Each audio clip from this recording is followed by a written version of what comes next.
At exactly 2:17 in the morning, Vincent Callahan grabbed the edge of a table and flipped it, and $60,000 of crystal exploded across the floor of his own restaurant while a sleeping girl jerked awake in the corner booth. He pointed one finger at her and said the word that ended people in Chicago. Out. He did not raise his voice. He never had to. Emily Carter had been awake for 41 hours, and in 9 seconds she was going to lose everything. If you want to see what he did next, subscribe to the channel and stay with the story all the way to the end, and comment the city you are watching from so I can see how far my story has traveled tonight. The glass was still settling when Emily lifted her head. For one full second, she did not know where she was. The world came back to her in pieces, the smell of lemon polish, the low hum of the walk-in cooler, the taste of copper in her mouth from biting her cheek in her sleep. And then the shape of a man standing 11 feet away in a black coat, breathing slow with a table lying on its side at his feet like something he had killed. "Mr. Callahan," she said. Her voice came out wrong, thin, cracked in the middle. "Stand up," he said. She stood up so fast the booth caught the back of her knee, and she stumbled forward, and her hand went out and grabbed the edge of the tablecloth, and a water glass tipped and rolled and fell and broke, and she made a small sound in her throat, like a child who has just made everything worse. "I'm sorry," she said. I'm sorry, I'm so sorry." "Stop apologizing. I wasn't sleeping." Vincent Callahan tilted his head. It was the smallest movement a man could make. But every person who had ever worked for him knew that tilt, and knew it meant a door had just closed somewhere behind you. "You were sleeping," he said. I closed my eyes for a minute. "You were sleeping in my booth, in my dining room, in my building, at 2:17 in the morning, 4 hours after your shift ended." He said it the way a doctor reads a chart. "Do not lie to me twice in the same minute. It's insulting." Emily's hands were shaking. She put them behind her back so he could not see. He saw. "What's your name?" he asked. "Emily. Emily Carter." "How long have you worked here?" "Emily Carter." 14 months. 14 months. He looked at the broken crystal on the floor. He did not look at it the way a man looks at money. He looked at it the way a man looks at a mistake he had made himself and hated. "In 14 months, has anyone told you what this room is?" "Yes, sir." "Say it." "It's your private dining room." "And who is allowed in it?" "Nobody." "Nobody," he repeated. "And yet." Emily's throat closed. She had rehearsed 100 conversations in her life. Conversations with landlords, with hospital billing departments, with her mother at 2 in the morning telling her everything was fine when nothing was fine. She had gotten very good at those conversations. She had never rehearsed this one. "You are fired," Vincent said. He said it flatly without pleasure, the way you would say the sun rises in the east. And then something happened that nobody in Chicago had ever seen happen in that room. Emily Carter laughed. It was not a real laugh. It came out of her like air out of a punctured tire, one hard broken sound, and then her hand went up over her mouth and her eyes went wide and horrified because she could not believe she had just done that in front of him. Vincent went very still. "Something funny?" he asked. "No." "You laughed." "I didn't mean to." "People don't laugh in this room." "I know." "Then why did you—" And Emily, who had been awake for 41 hours, who had $11 in her checking account, who had a brother in a hospital bed on the 4th floor of St. Ambrose, and a mother who did not know how bad it was, looked up at the most dangerous man in the city and told him the truth. "Because I was going to ask you for a raise tonight," she said.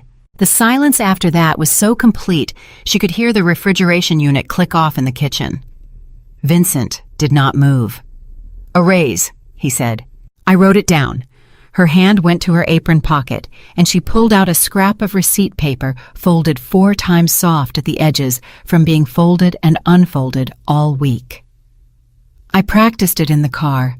I was going to leave it on your desk because I was too scared to say it out loud. And then I sat down for 1 second. Just one." Her eyes were shining now, and she hated it. She hated it more than anything. "And I woke up and you fired me. That's why I laughed. Because that's exactly how my whole life goes, Mr. Callahan. Exactly." She stopped. She heard herself. She watched the words land on him like snow and disappear, and her stomach dropped straight through the floor. "I'm sorry," she whispered. "That was out of line. I'll get my things." She turned. "Carter." She stopped with her back to him. "Turn around." She turned around. Vincent Callahan was looking at her the way a man looks at a wall that has just said his name. "Read it," he said. "What? The paper. You wrote it down. Read it." "Mr. Callahan, I'm fired. It doesn't matter." "I did not ask you what mattered. I asked you to read it." Her hands were shaking so hard she had to press the paper flat against her thigh to open it. And then she read it in a low, ruined voice, in a room full of broken crystal at 2:20 in the morning. "Mr. Callahan, I have worked here for 14 months. I have never missed a shift. I have never been late. I have covered 41 shifts for other servers. I am asking for $2 more an hour. I know that is not how this works. I am asking anyway." She stopped. "That's it," she said. "That's the whole thing. 41 shifts." "Yes, sir." "You counted." "I count everything." "Why?" And Emily said, "Because if I stop counting, I lose track. And if I lose track, somebody dies." The words came out before she could stop them, and once they were out, the room changed. Vincent Callahan had been threatened by federal prosecutors. He had been shot at twice. He had sat across a table from men who had killed other men with their hands, and he had never once felt his own pulse in his ears. He felt it now. "Who's dying?" he asked. "Nobody," Emily said instantly. "That was a stupid thing to say. I'm tired." "Who's dying, Emily? Nobody is dying." "You are a terrible liar," Vincent said. "It's the only thing I like about you so far." She stared at him. And then, because she was 41 hours into being awake, because there was nothing left to protect, because she had already lost the job and the paper and the last of her dignity in the space of 4 minutes, Emily Carter told the truth for the second time that night. "My brother," she said. "Danny, he's 19. He's at St. Ambrose. He's been there since March." "With what? They keep changing the word." She swallowed. "It's blood. That's the part that doesn't change." Vincent said nothing. "My mom sold the house in April," Emily said. "We didn't sell it. It got sold. There's a difference. Nobody tells you there's a difference until you're on the sidewalk with a box." She wiped her face fast with the back of her wrist, angry at herself. "I work here 5 nights. I clean offices downtown Tuesday and Thursday mornings. I do a delivery route on Sunday. That's 3 jobs. And I'm still $1,100 short every single month. Every month. So I sat down in your booth because I couldn't feel my legs anymore. And I'm sorry about the glass, and I'll pay for the glass. I don't know how, but I will." She stopped. She looked at the wreckage on the floor. $60,000 of crystal that he had thrown himself. "I'll pay for the glass," she said again, quieter. And Vincent Callahan, for the first time in 11 years, did not know what to say. He looked at the girl in the ruined uniform with the receipt paper in her fist, and something moved inside his chest, something old and buried and locked, and he did not like it. He did not like it at all. "Wait here," he said, and walked out. Emily stood in the middle of the broken glass for 4 minutes. She did not sit. She did not touch anything. She stood with her arms wrapped around herself in a room worth more than her mother's entire life, and she did the only thing she knew how to do. She counted. $11 in checking, $210 in the envelope in the glove box, rent on the 10th, Danny's next infusion on the 14th, Mom's blood pressure medication $40, and Mom had been cutting them in half again. Emily knew she had counted the pills. She was at $940 short when the door opened.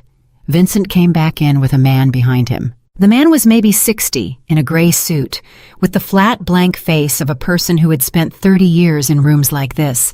He was carrying a leather folder. "This is Marco," Vincent said. "He handles my payroll." "Okay," Emily said. "Marco, pull her file." Marco opened the folder. "Carter Emily, hired May of last year, server. Attendance, perfect." Vincent's eyes did not leave Emily's face. "Say that again." "Perfect," Marco said.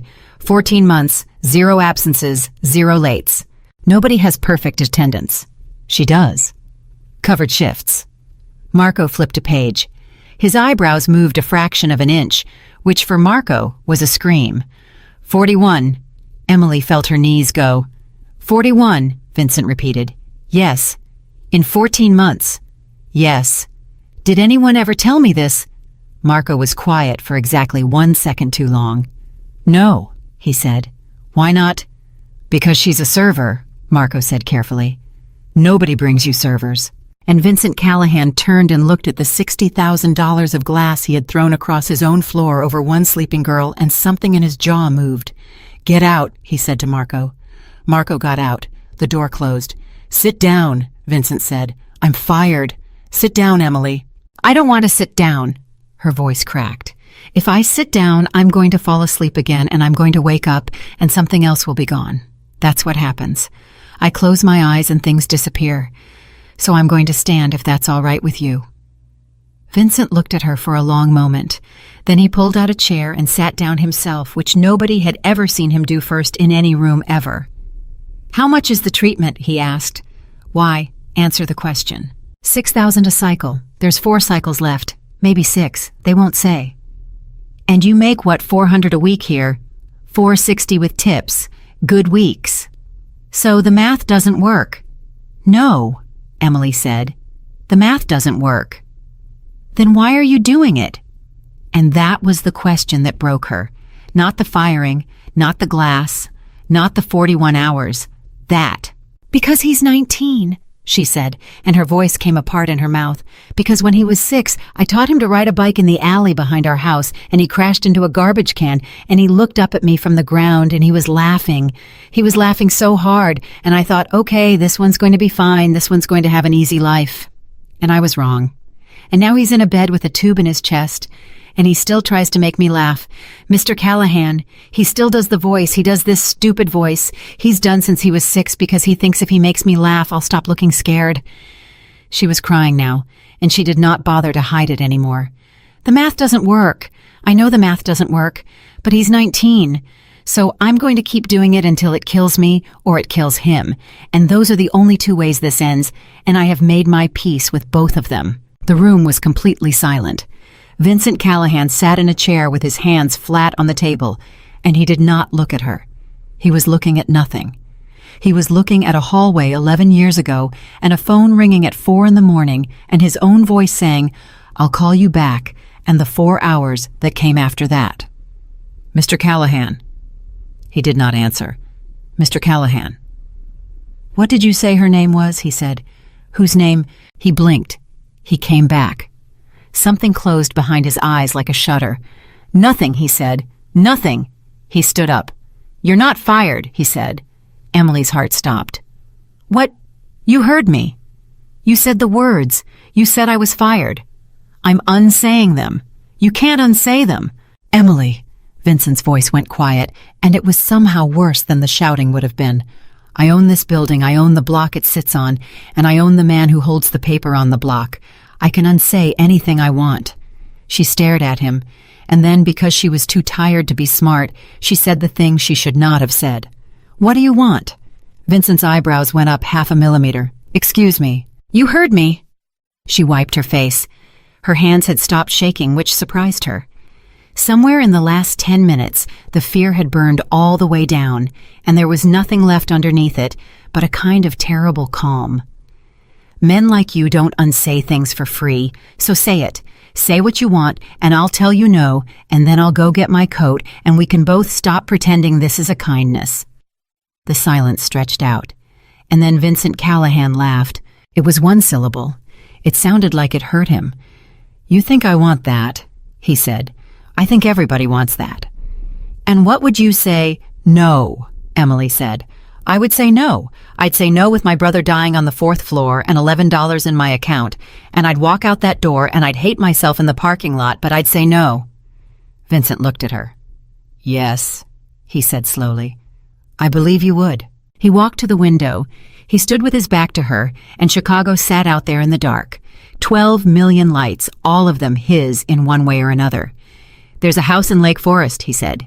It has 31 rooms, and nobody in it but me and a cook who's afraid of me and a groundskeeper who's been stealing from me for 4 years. Congratulations, Emily said. He almost smiled at the window. It needs to be managed, he said. The estate, schedule staff, deliveries, the accounts. The woman who did it retired in February, and I have not replaced her because I have not been able to stand any of the people they've sent me. What does that have to do with me? You count everything. Emily said nothing. You have covered 41 shifts for people who never covered one for you, Vincent said. You have perfect attendance in 14 months while working 3 jobs and burying a house and sitting in a hospital. You have not stolen from me. I know you have not stolen from me because Marco knows to the penny what walks out of that kitchen every night, and in 14 months your number is 0. He turned around.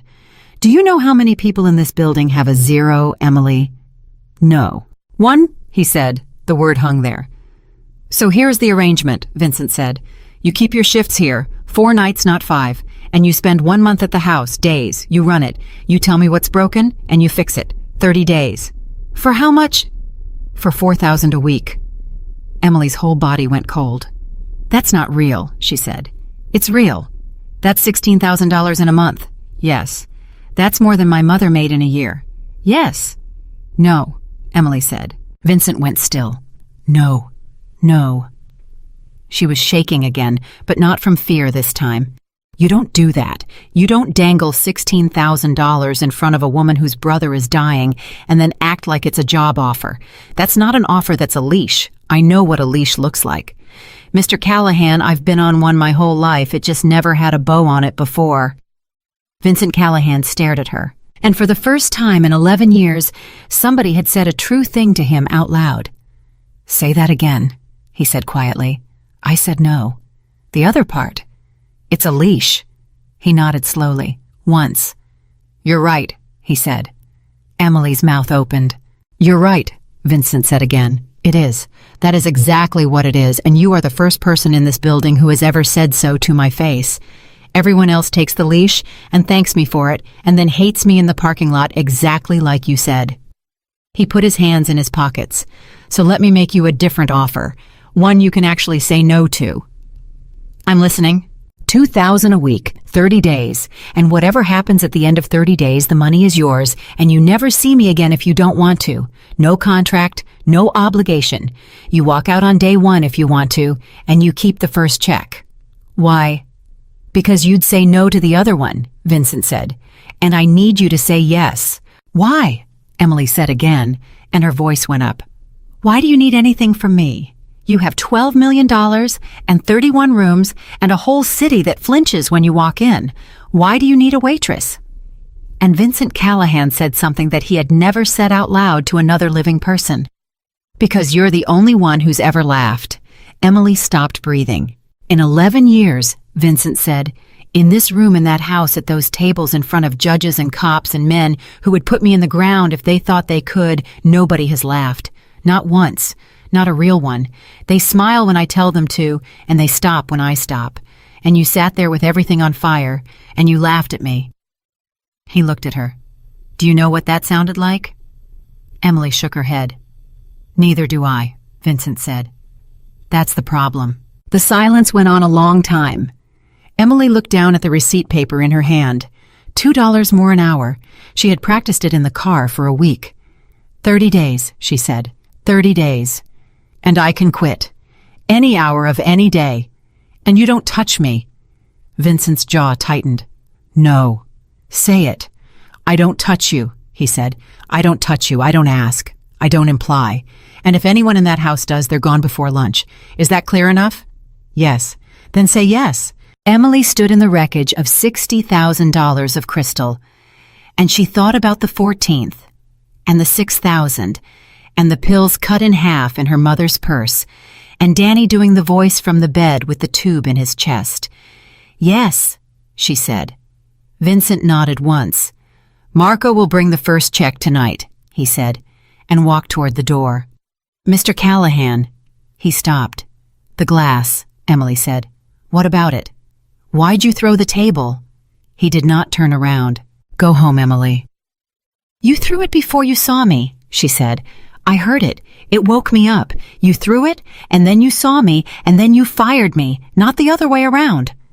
She was too tired to be careful, and she knew it, and she did it anyway.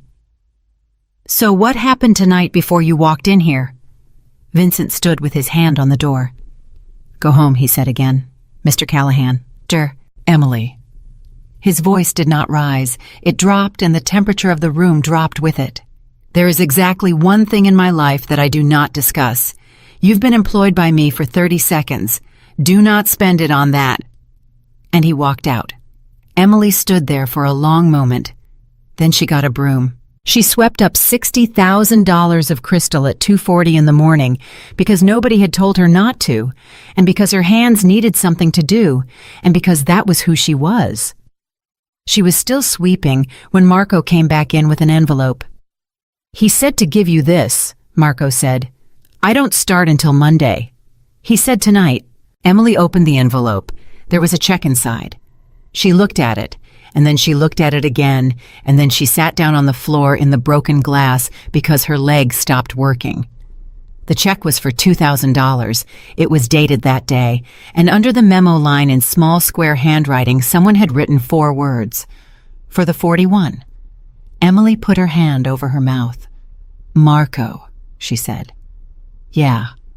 Does he do this? Marco looked at her for a long moment. He was a man who had worked for Vincent Callahan for 19 years and had never once been asked a question he did not want to answer. No, Marco said. Kid, listen to me. Okay. I've never seen that room like this. He nodded at the table on its side, the glass, the whole ruined, beautiful thing. In 19 years, not once. He was angry. He wasn't angry, Marco said. I've seen him angry. Angry is quiet. Emily looked up at him. Then what was he? And Marco said, ask him what today is. What, July 9th? Marco said, ask him what July 9th is, or don't. Probably don't. He picked up his folder. Get your coat. There's a car outside for you. I have a car. Not tonight, you don't, Marco said. He saw it in the lot. He said the tires are bald and it's raining. He said, and I'm quoting him exactly, so don't ask me what it means. He said nobody drives home from this building at 3 in the morning on bald tires. Not while I'm alive. Marco walked out. Emily sat on the floor of the private dining room of the most feared man in Chicago, holding a check for $2,000 with the words for the 41 written in the corner on July the 9th. And out in the parking lot, in the back of a black car with the engine off and the rain coming down, Vincent Callahan sat with his phone in his hand and a photograph on the screen. A girl, 22 years old, dark hair, laughing at something outside the frame. He had not looked at it in 4 years. He looked at it for a long time. Then he turned the phone face down on his knee, and he said to nobody in a voice that nobody in Chicago would have recognized as his, she laughed, soft. He closed his eyes. She laughed. The car was a black Lincoln, and the driver's name was Tomas, and at 3:40 in the morning, he held the door open for a waitress in a stained uniform like she was a senator. You don't have to do that, Emily said. I do, actually. Why? Because he's watching, Tomas said, and did not point and did not have to. Emily got in. The check was in her apron pocket. She could feel it through the fabric the whole way home, the way you can feel a splinter. 26 minutes on the expressway, and she touched it 11 times, and every time she touched it, she thought it's going to bounce. Men like that don't hand you $2,000 at 3 in the morning for nothing. It's going to bounce, and then he's going to own the bounce, and then he's going to own me. That was what she thought. She was wrong about which part to be afraid of. Her mother was awake. Ruth Carter was 63 years old, and she was sitting at the kitchen table of a 2-bedroom rental in Cicero with the lights off and her hands around a mug of tea that had gone cold 2 hours ago. And when Emily came through the door, Ruth did not say, "Where were you?" She said, "Whose car was that?" "Mom." "Emily, whose car?" "It's a work thing. At 4 in the morning." "Mom, please, I've been up since Tuesday." Ruth turned the light on. She looked at her daughter for a long moment. The uniform, the eyes, the way she was standing like her body was a thing she was borrowing and would have to return in poor condition. "Sit down," Ruth said. "I have to sleep." "Sit down." Emily sat down, and she took the check out of her apron and put it on the table between them because she was too tired to build the lie. Ruth looked at it. She did not touch it. That was the part Emily would remember for a long time afterward. Her mother did not touch it. $2,000, Ruth said. Yes. From who? My boss. Emily. It's a job, Mom. It's a real job. He wants me to run his house. Run his house, Ruth said. 30 days, $2,000 a week. That's $8,000, Mom. That's Danny's 14th and his next one after that. That's both of them. That's... And her voice cracked, and she stopped and pressed her mouth shut. Ruth said very quietly, What does he want? Nothing. Emily, Ruth Carter, what does he want? And Emily said, He wants me to laugh. Ruth stared at her. I know how that sounds, Emily said. I know exactly how that sounds. I was standing in a room full of broken glass at 2:30 in the morning, and it sounded insane to me too. But he said it like it cost him something. He said nobody's laughed at him in 11 years, and I did, and he wants to know what that sounds like. She rubbed her eyes with the heels of her hands. He's not a good man, Mom. I'm not sitting here telling you he's a good man. He fired me and unfired me in the same 4 minutes, and he didn't blink either time. But he didn't want that. I asked him straight out, and he looked at me like I'd slapped him. Ruth sat there. Then she pushed the check back across the table with one finger. I want you to hear me, Ruth said.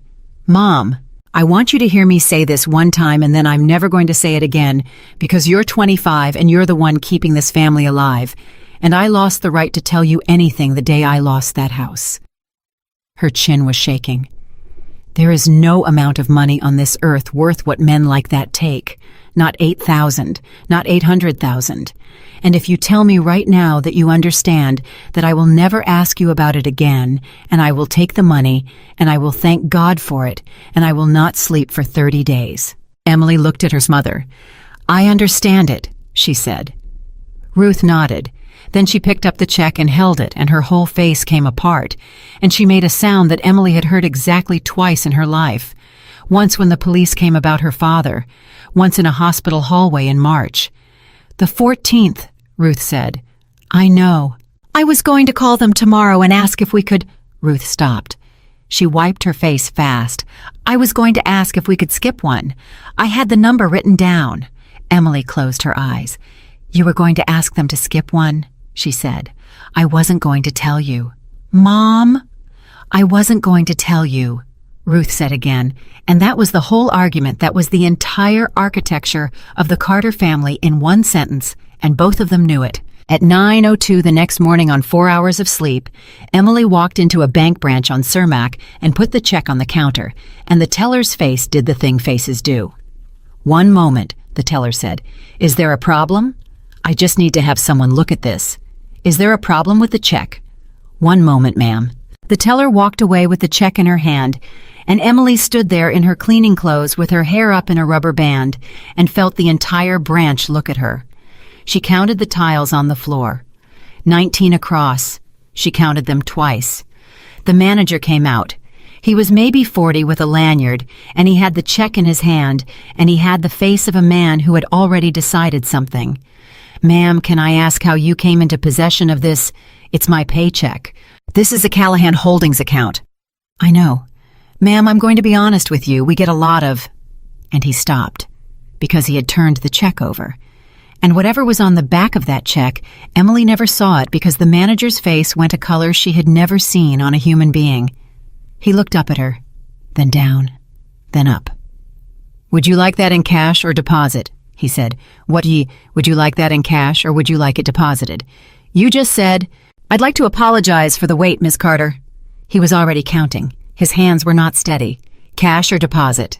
Deposit, Emily said. All of it, deposit. She walked out into the parking lot and sat in her car with the bald tires and put both hands on the steering wheel and did not move for 6 minutes. Because two things were true at the same time. The money was real. And whatever was written on the back of that check had turned a bank manager gray. Saturday night, she worked her shift.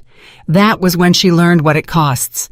She had been at Callahan's for 14 months. She knew every server by name, knew whose kid had a recital, knew who was fighting with who. She had covered 41 shifts, and on Saturday night, she walked into the side station, and the talking stopped. Just stopped. Like a radio unplugged.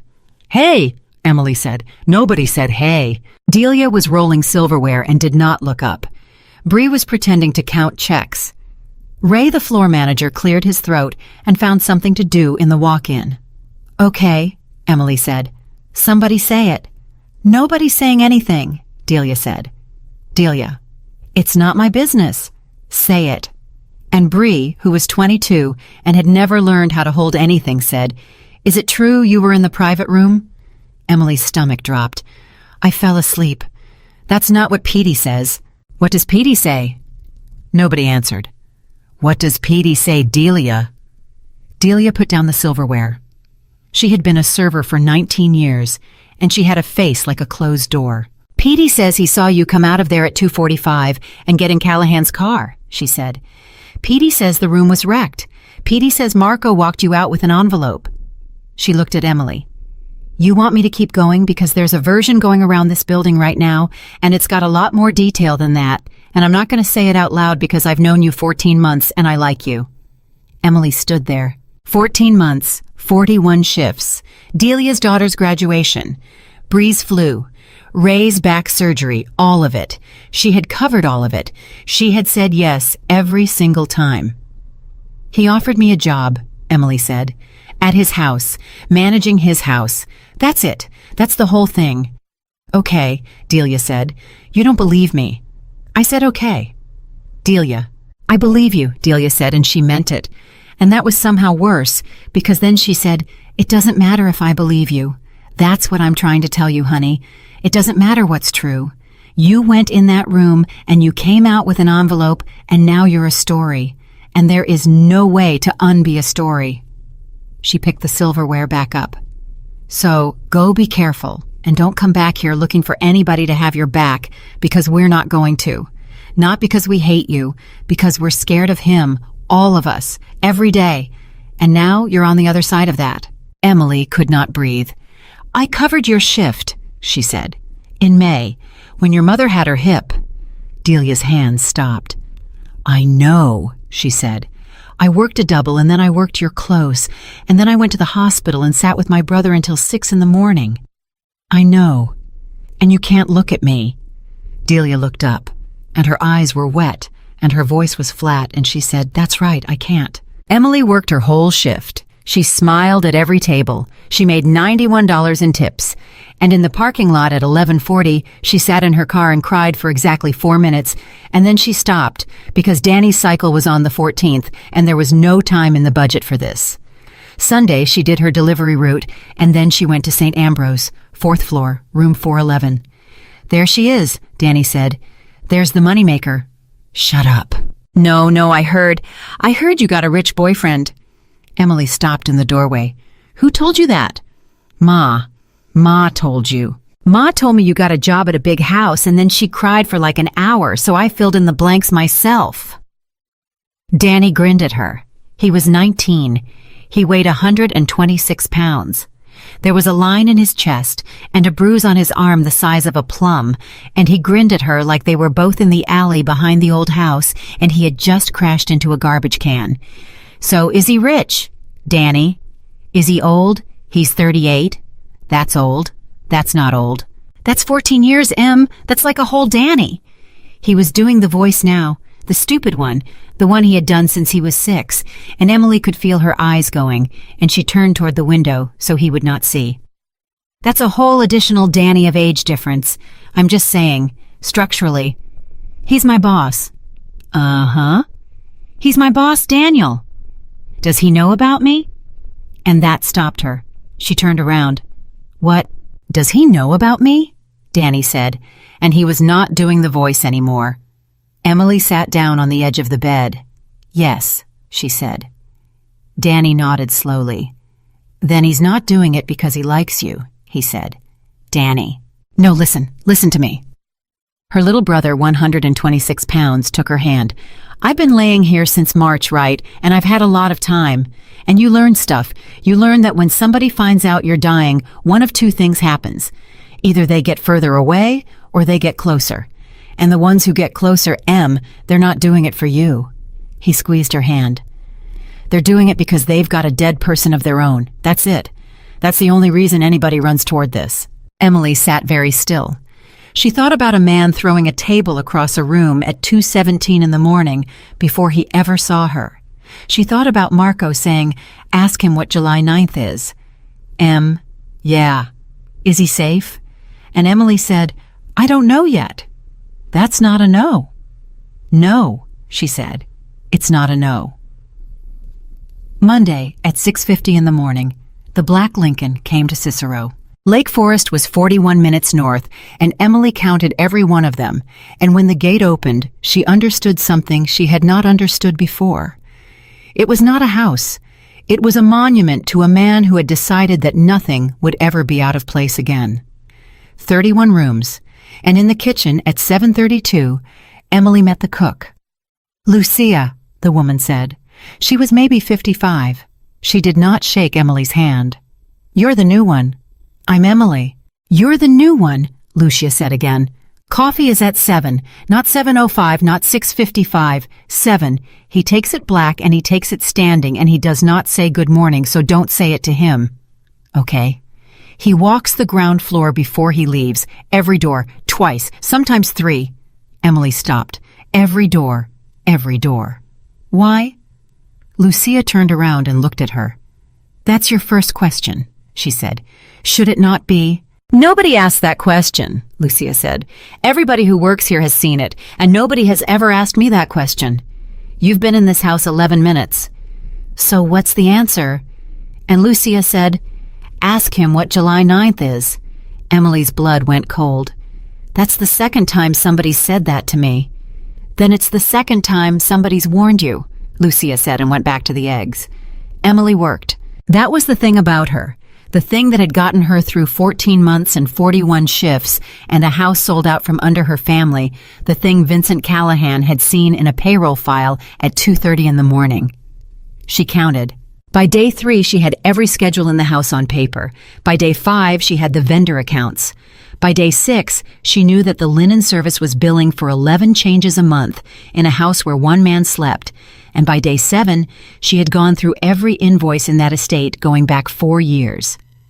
And on day 9 at 4 in the afternoon, she found it. Del Voigt, groundskeeper, 19 years. The landscaping invoices were the tell. They were beautiful. They were perfect. They were the same 11 line items every single month, and 8 of those line items were for a property with a swimming pool. There was no swimming pool. Emily sat with the numbers for 2 hours. She did it 4 times because she wanted to be wrong. $4,100 a month. 4 years. $196,800. She sat in that beautiful empty office and looked at the number, and she thought about $11 in a checking account and a mother cutting pills in half and a woman on a phone about to beg a hospital to skip a cycle. And she thought, this man has stolen a Danny. He has stolen 32 cycles. He has stolen my brother's entire life out of a pocket so deep the owner never felt it. Then she went and found Del Voigt. He was 66 years old and he was coiling a hose. "You're the new girl," he said. "I'm Emily. Del. Del, can I ask you about the pool?" The hose stopped moving. He did not turn around for maybe 4 seconds, and in those 4 seconds, Emily watched a man's whole life happen to him. "There's no pool," he said. "I know." He turned around. He was not angry. That was the part that undid her. He looked almost relieved. 4 years, he said. 4 years and 1 month. "You counted." "I count everything." Del Voigt sat down on an overturned bucket like his legs had made the decision for him. "You gonna tell him?" he asked. "I don't know." "That's a no." "That's an I don't know." "Kid, if it was a yes, you'd have gone to him. You came to me." He wiped his hands on his pants. "So let's do this the fast way, because I've been waiting 4 years for somebody to walk out here and say the word pool, and now you did, and my heart's going like a rabbit, so let's just do it fast." He looked up at her. "My wife's got the same thing your brother's got." Emily's whole body went cold. "How do you know about my brother?" "Everybody knows about your brother," Del said. "Marco told Lucia, and Lucia told me. There's 9 people work in this house, and there's nothing else to talk about." He shrugged. "Her name's Carol, 43 years married. It's in her bones now, and I make $62,000 a year, and the insurance stops at 90, and it costs 120, so I invented a swimming pool." He said it flat. "That's the whole crime. That's the whole thing. I'm not a mastermind, honey. I'm a 66-year-old man who learned to use a spreadsheet at night. Emily could not speak. So go ahead, Del said. I'm not going to. Go ahead, he said, and his voice went up for the first time. Because here's what you're not saying. You're standing there doing the math. You're going, that's $196,000. That's Danny. Right? That's what you're doing. You're standing there thinking this old thief took my brother's medicine. Emily's eyes filled. Yeah, she said. That's right, Del said. And you're right. I did. Except I didn't take it from Danny. I took it from a man with 31 rooms who has never once in 19 years looked at a landscaping invoice. He stood up. And now you're going to have to decide what kind of person you are, and I'm going to have to stand here while you do it, and that's fair. That's fair.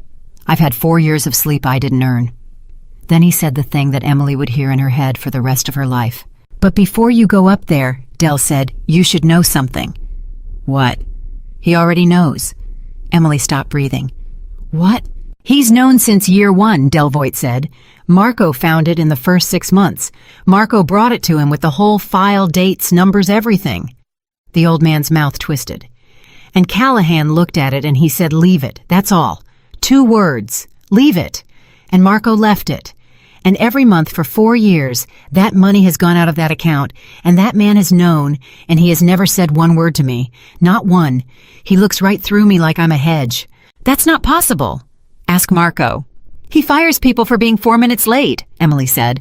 He fired me for falling asleep. He threw a table across a room. I know. He has stolen $200,000 from him and he does nothing. That's right. Why?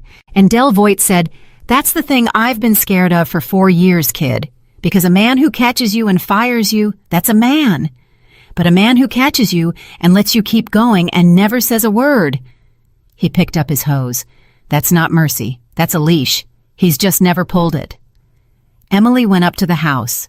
Vincent got home at 7:40. She was standing in the front hall with the folder in her hands, and she had been standing there for 2 hours, and she had rehearsed it 11 times. He came through the door. He put his keys in a bowl. He did not say hello, and then he walked past her, and he checked the door he had just come through. He checked it twice. Emily watched him do it, his hand on the handle.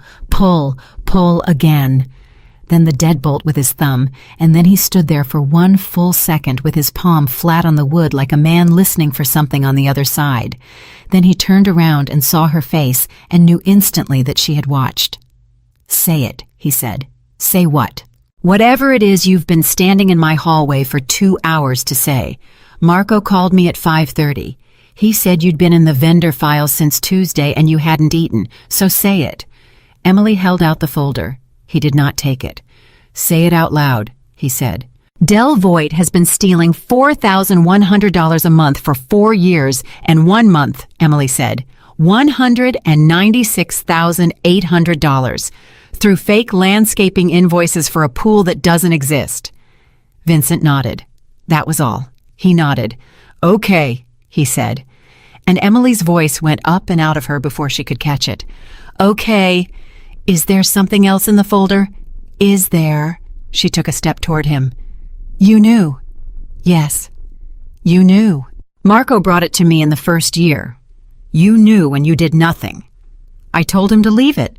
2 words. 2 words, Vincent agreed, and something snapped in Emily Carter that had been bending for 4 months.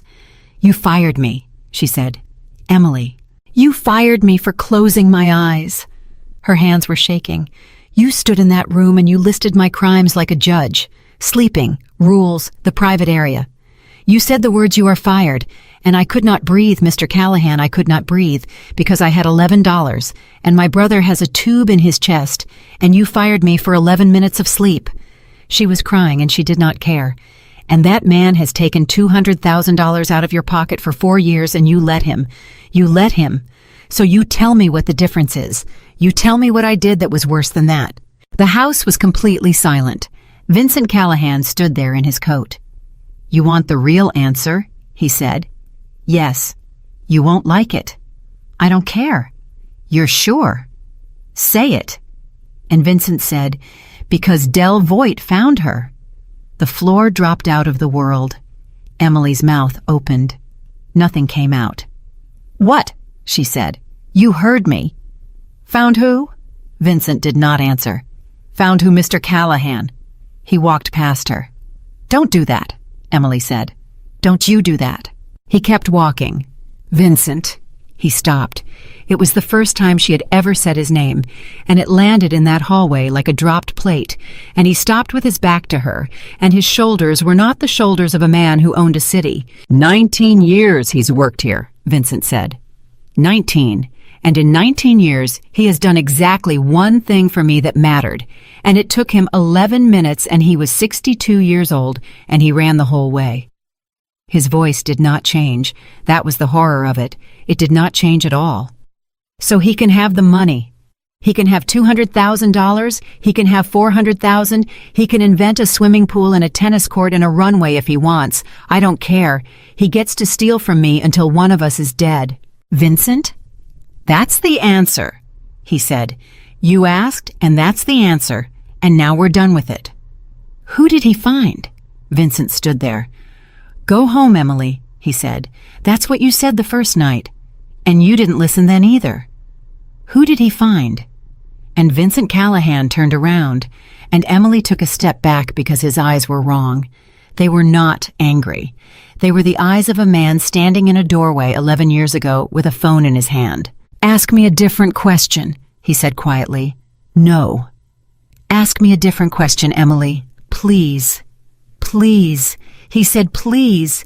And Emily Carter, who had $11.41 shifts and a mother who cut pills in half, stood in the hallway of a house with 31 rooms and heard the most feared man in Chicago say please, and she understood all at once that she was not standing in front of a mafia boss. She was standing in front of a person who had been holding a door shut with his whole body for 11 years, and she had just put her hand on the knob. So she asked a different question. What is July 9th? Vincent Callahan closed his eyes. Get your coat, he said. Tomas will drive you. Vincent, get your coat. He walked up the stairs and did not look back. Emily stood in that hallway for a long time. Then she did not get her coat. She went to the kitchen and Lucia was there, and Lucia took one look at her face and turned the water off. He told you something, Lucia said. Lucia. No. I didn't ask yet. You don't have to ask, I can see it on you, and the answer is no. The cook's hands were shaking. I have worked in this house for 9 years, and I have a daughter in Rogers Park, and I am not going to be the one who told you. Told me what? Emily. Lucia, please. And the cook said, go home. Everybody in this house keeps telling me to go home. Emily's voice cracked open. I have been here 9 days, and every single person in this building has told me to go home, and nobody will tell me why. And I have a brother who is dying. Do you understand me? I have a brother who is dying on the 4th floor of St. Ambrose, and I took this job because his cycle is on the 14th, and I need $8,000, so I am not going home. I'm not. So either tell me or don't, but stop telling me to go home. Lucia stood there. Then she reached up and turned off the light over the stove, which was a strange thing to do, and Emily realized later it was so that she would not have to be looked at while she said it. 9 years ago, Lucia said, there was a girl in this house. Emily's heart stopped. She had a room upstairs, the one at the end of the east hall. Lucia's voice was very small. That's the only door in this house that's locked, and he's got the only key, and once a year he goes in there and stays all night, and nobody goes near that hallway on the 9th of July. Who was she? That's all I know. Lucia. That's all I know, the cook said. 9 years, and that's all I know, and I have never wanted to know more. Now please, please, go home. At 10:15 that night in the back of the Lincoln on the expressway, Emily Carter did something she had never done. She lied to her mother on the phone, said the day was fine, said the house was nice. Then she hung up and sat in the dark and thought about 11 minutes. A 62-year-old man ran for 11 minutes. And when he got there, it was too late, because when a thing takes 11 minutes, it is always too late. And Vincent Callahan had spent every day since checking every door in his house twice, 3 times 4, because a door is the only thing in this world a man can actually control. Emily put her hand over her mouth. Tomas, she said. Yes, turn around. Ma'am, turn the car around. He said to take you home. Tomas. Her voice was steady, which surprised her. Turn the car around. At 11:06, Emily Carter walked back into a house she had no business being in and up a staircase she had never used and down the east hall. There was one door at the end. She stood in front of it. Her hand was on the knob before she made the decision, which is how all the real decisions of her life had ever been made, and she was thinking, it's locked, of course it's locked. He has the only key, and I'll just stand here for 1 second, and then I'll go, and nobody will ever know. I came. It was not locked. The knob turned under her hand, and from the dark at the other end of the hall behind her, in a voice she had never heard him use, Vincent Callahan said, I left it open for you. At 11:06 at night in a hallway she had no business being in, Emily Carter took her hand off the knob like it had burned her. I'm sorry, she said. I'm sorry, I shouldn't have. Don't. Vincent Callahan came out of the dark at the other end of the hall. He was not wearing his coat.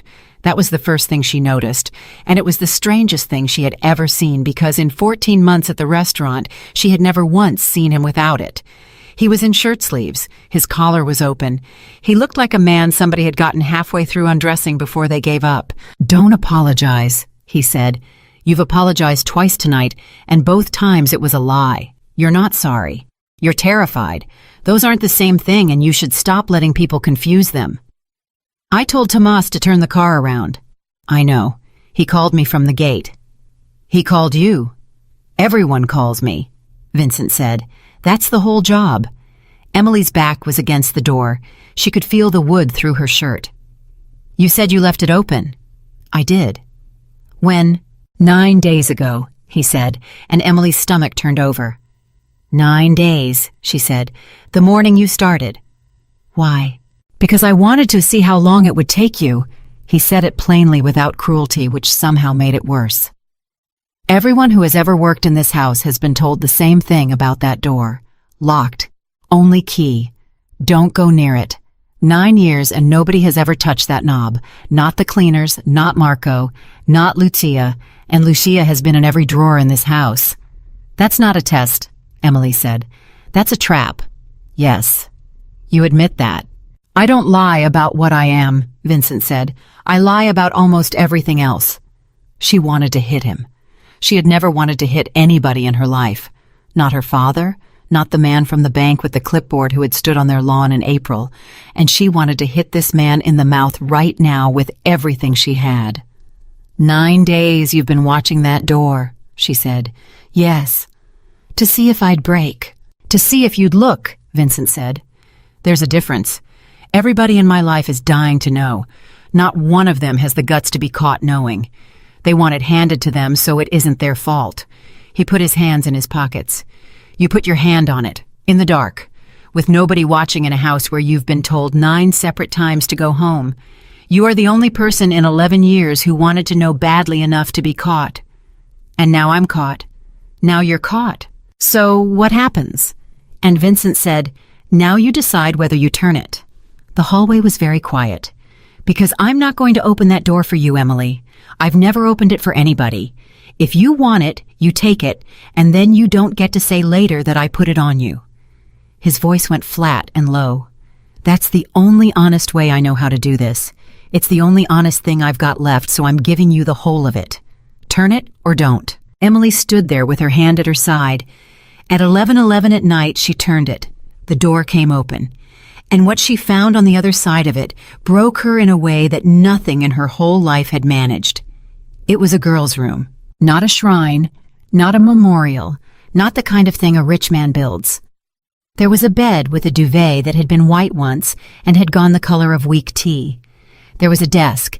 There was a chair with a sweatshirt over the back of it, sleeves inside out the way you take a sweatshirt off when you're in a hurry, and you're 22, and you'll put it back on in 10 minutes.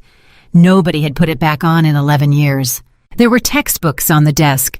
There was a coffee cup with a ring dried in the bottom.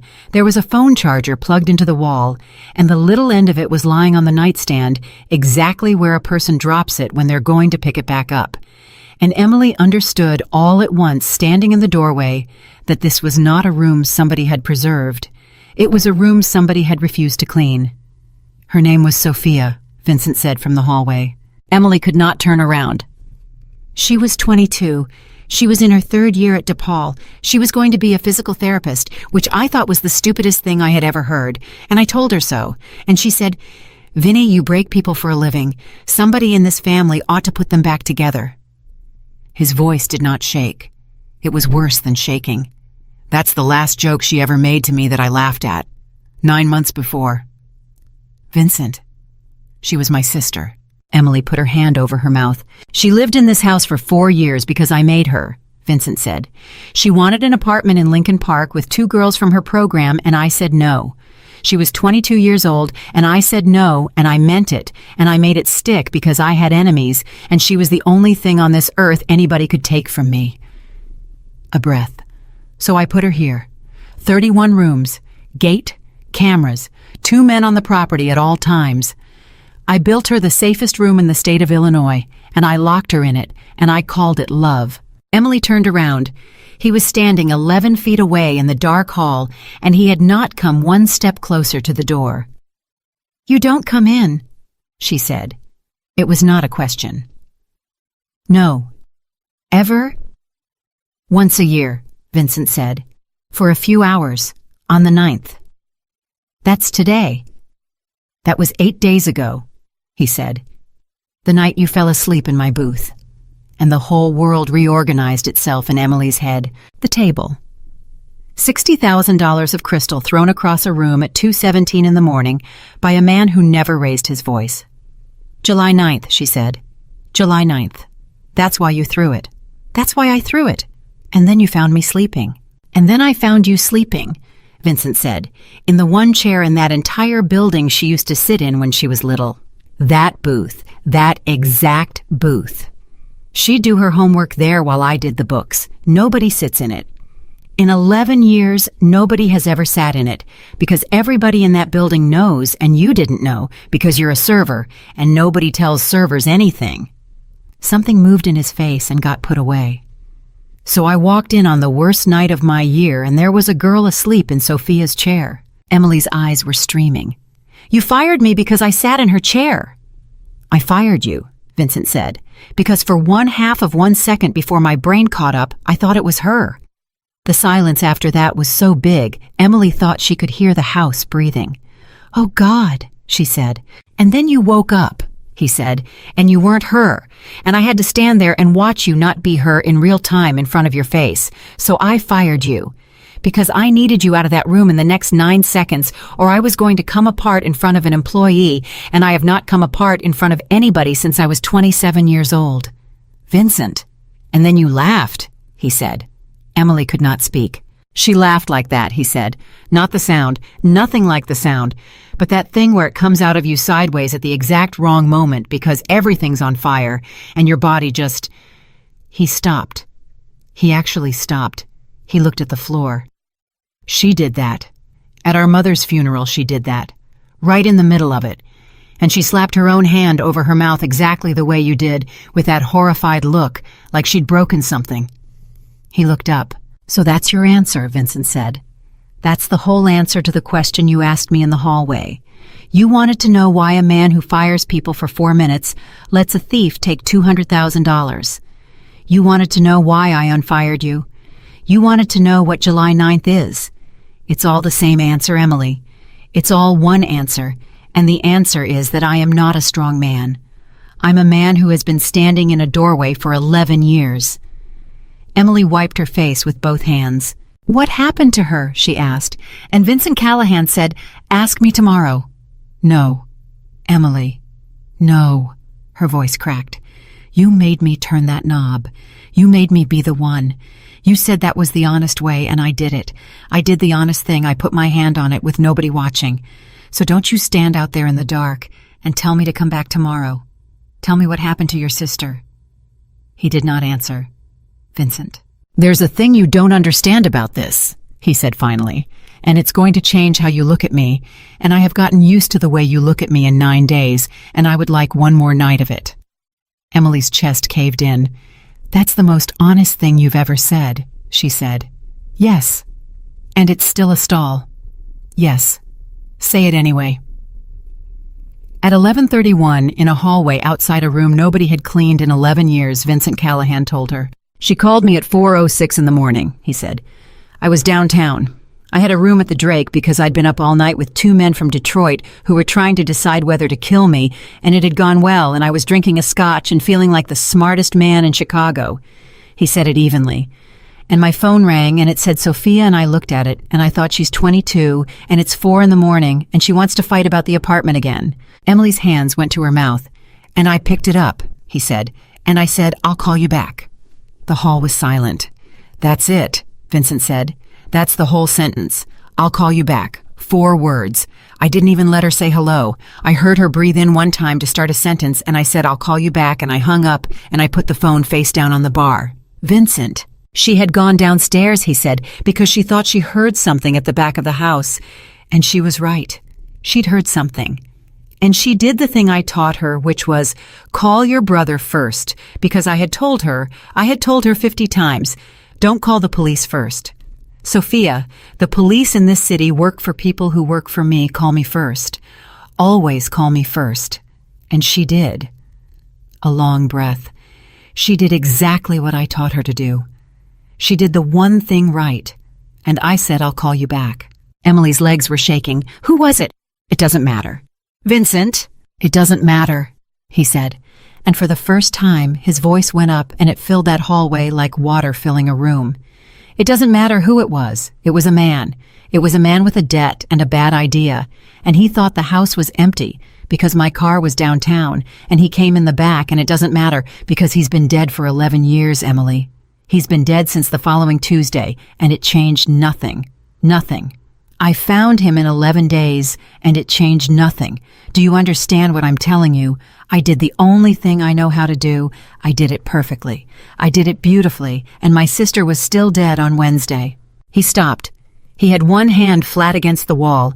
Emily had never in her life been so frightened of somebody and so unafraid of them at the same time. Dell found her, she said. Vincent's head came down. Dell found her, he said. 11 minutes. He was at the gatehouse. He heard glass. He was 62 years old, and he ran the whole way across that property in the dark with a flashlight and a garden spade, because that was what was in his hand. Vincent's voice was almost gone. 11 minutes. He got there in 11 minutes, and she was still. He stopped. She was still there. She was still there when he got there. And he sat down on that floor, and he held her, and he called me, and I was still at the bar with my phone face down. Emily made a sound. He held my sister while she died, Vincent said, because I wouldn't pick up the phone. The hall was completely still. So he can steal from me, Vincent said. You understand, he can invent a swimming pool. He can invent a golf course. He can take everything I have one invoice at a time for the rest of his life, and I will never say a single word to him because there is not enough money in the state of Illinois to pay a man for those 11 minutes, and both of us know it, and so we have this arrangement instead. He takes what he needs, and I let him, and neither of us ever says her name. That's the closest thing to a conversation we've had in 11 years. Emily was crying so hard she could not see. He thinks you don't know, she said. He knows I know. He told me it was a leash. He said it's not mercy, it's a leash you've never pulled. Of course he did, Vincent said. Because he's been carrying it for 4 years and it's eating him. He wants me to fire him. That's what the pool is. Emily, 4 years he's been holding a sign up over his head that says, catch me, catch me, catch me, and I won't do it. Because the day I fire Del Voigt is the day I finally get to be angry at him, and I would rather lose $200,000 a year than find out I'm the kind of man who's angry at the only person who ran. Emily put her back against the doorframe and slid down it and sat on the floor of the hall. She sat there for a while. Then she said, his wife has it too. I know. You know. Carol. 43 years. It's in her bones. You know, and you've never... She looked up at him. Vincent, you have 31 rooms. You could pay for it. You could write a check tonight. And say what? Say what, Emily? And there it was, the crack right down the middle of him. Walk out there and say, Dell, I know about the pool I've always known. Here's $120,000 for Carol. And by the way, thank you for holding my sister. Is that the sentence? Do you want to hear that sentence out loud? Because I've written it in my head 900 times, and every version of it ends with me buying my way out of the worst thing I ever did, and he'd take it. That's the thing. He'd take it because Carol's dying. He'd have to take it, and then it would be a transaction. Then it's paid. Then it's over, and I'm clean. His voice went to nothing. I don't get to be clean. Emily stared at him, and she understood something so completely that it took the air out of her. You don't want to be forgiven, she said. He didn't answer. That's what this is. That's the whole house. She was talking fast now. She couldn't stop it. The doors, twice, 3 times. Lucia says sometimes 4. You're not checking the doors.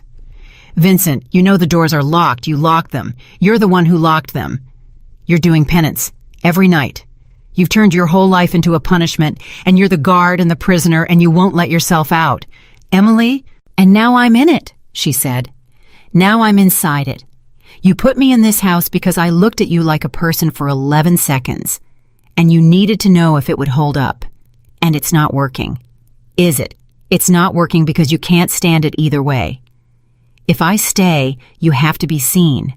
And if I go, you get to be alone, which is what you actually want, and you don't know which one you're rooting for. Vincent Callahan stood in the dark with his hand on the wall. You've been in this house 9 days, he said. Yeah. 9 days. Yeah. How do you do that? And Emily said, because I have a mother who cuts her pills in half and hides it in her purse, and I've been reading people my whole life to keep them alive. That's all it is. It's not magic. It's just what happens when you're the only one holding the rope. He looked at her a long moment. You cannot spend your whole life punishing yourself for something you couldn't change, she said. Don't. You couldn't have gotten there, Vincent. You were downtown. You were 40 minutes away. You could have picked up that phone and said hello and stayed on it and screamed her name for 11 minutes, and it would have ended exactly the same way. And you know it, and you know it, and the only reason you won't say it out loud is because if it's true, then you've wasted 11 years. Vincent's whole face changed, and Emily saw it and could not stop it and would not have stopped it if she could. Get out of my house, he said. No. Get out of my house. You want me out because I said the true thing, Emily said, and you told me tonight, you told me 9 minutes ago that the honest way was the only thing you had left. So which is it? You don't know what you're talking about. I know exactly what You don't know what you're talking about, he roared, and the sound of it hit the walls of that house like a car crash, and Emily flinched all the way to her spine. You want to know why I can't say it. You want the real reason because I did call her back. Emily froze. What? Vincent was breathing like he'd run somewhere. What did you say? I called her back, he said. When 9 minutes later, the floor went out from under Emily Carter for the second time in one night. 9 minutes, she said. 9 minutes, Vincent said. I finished the scotch and I thought about it and I thought she's alone in that big house and she's scared of the wind and I'm being cruel and I picked the phone up and I called her back at 4:15 and it rang. And it rang. And it rang. His hand went over his mouth for 1 second and came away. And on the 6th ring, somebody picked it up. And it wasn't her. And it wasn't Dell. Dell wasn't there yet. Dell was 2 minutes out. Emily could not breathe. Who picked up? He did, Vincent said. The word landed in that hallway like a body. He picked up my sister's phone, Vincent said. And he didn't say anything. He just breathed. And I said her name. I said Sophia. And he hung up. Emily's hands were over her mouth, and she was making a sound she had never made before. So don't tell me it would have ended the same, Vincent said. Don't tell me I couldn't have changed it, because I have had 11 years and the finest mind for logistics in this city, and I have run it, Emily. I have run the tape 10,000 times, and here is what I know. If I say hello at 4:06, if I say one word, if I say hello, Soph, what's wrong, and I stay on that line, and she runs and she goes out the front instead of down the hall, that's 40 seconds. That's all it needed to be 40 seconds, and she's on the lawn, and Dell's coming with the flashlight, and she's 57 years old somewhere right now, with a husband and kids and a job putting people back together. His voice broke finally all the way through, and Emily watched the most feared man in Chicago break in half in his own hallway. 40 seconds, I had them. I had them in my hand, and I spent them on a scotch. He stopped. He put his hand on the wall. So no, he said.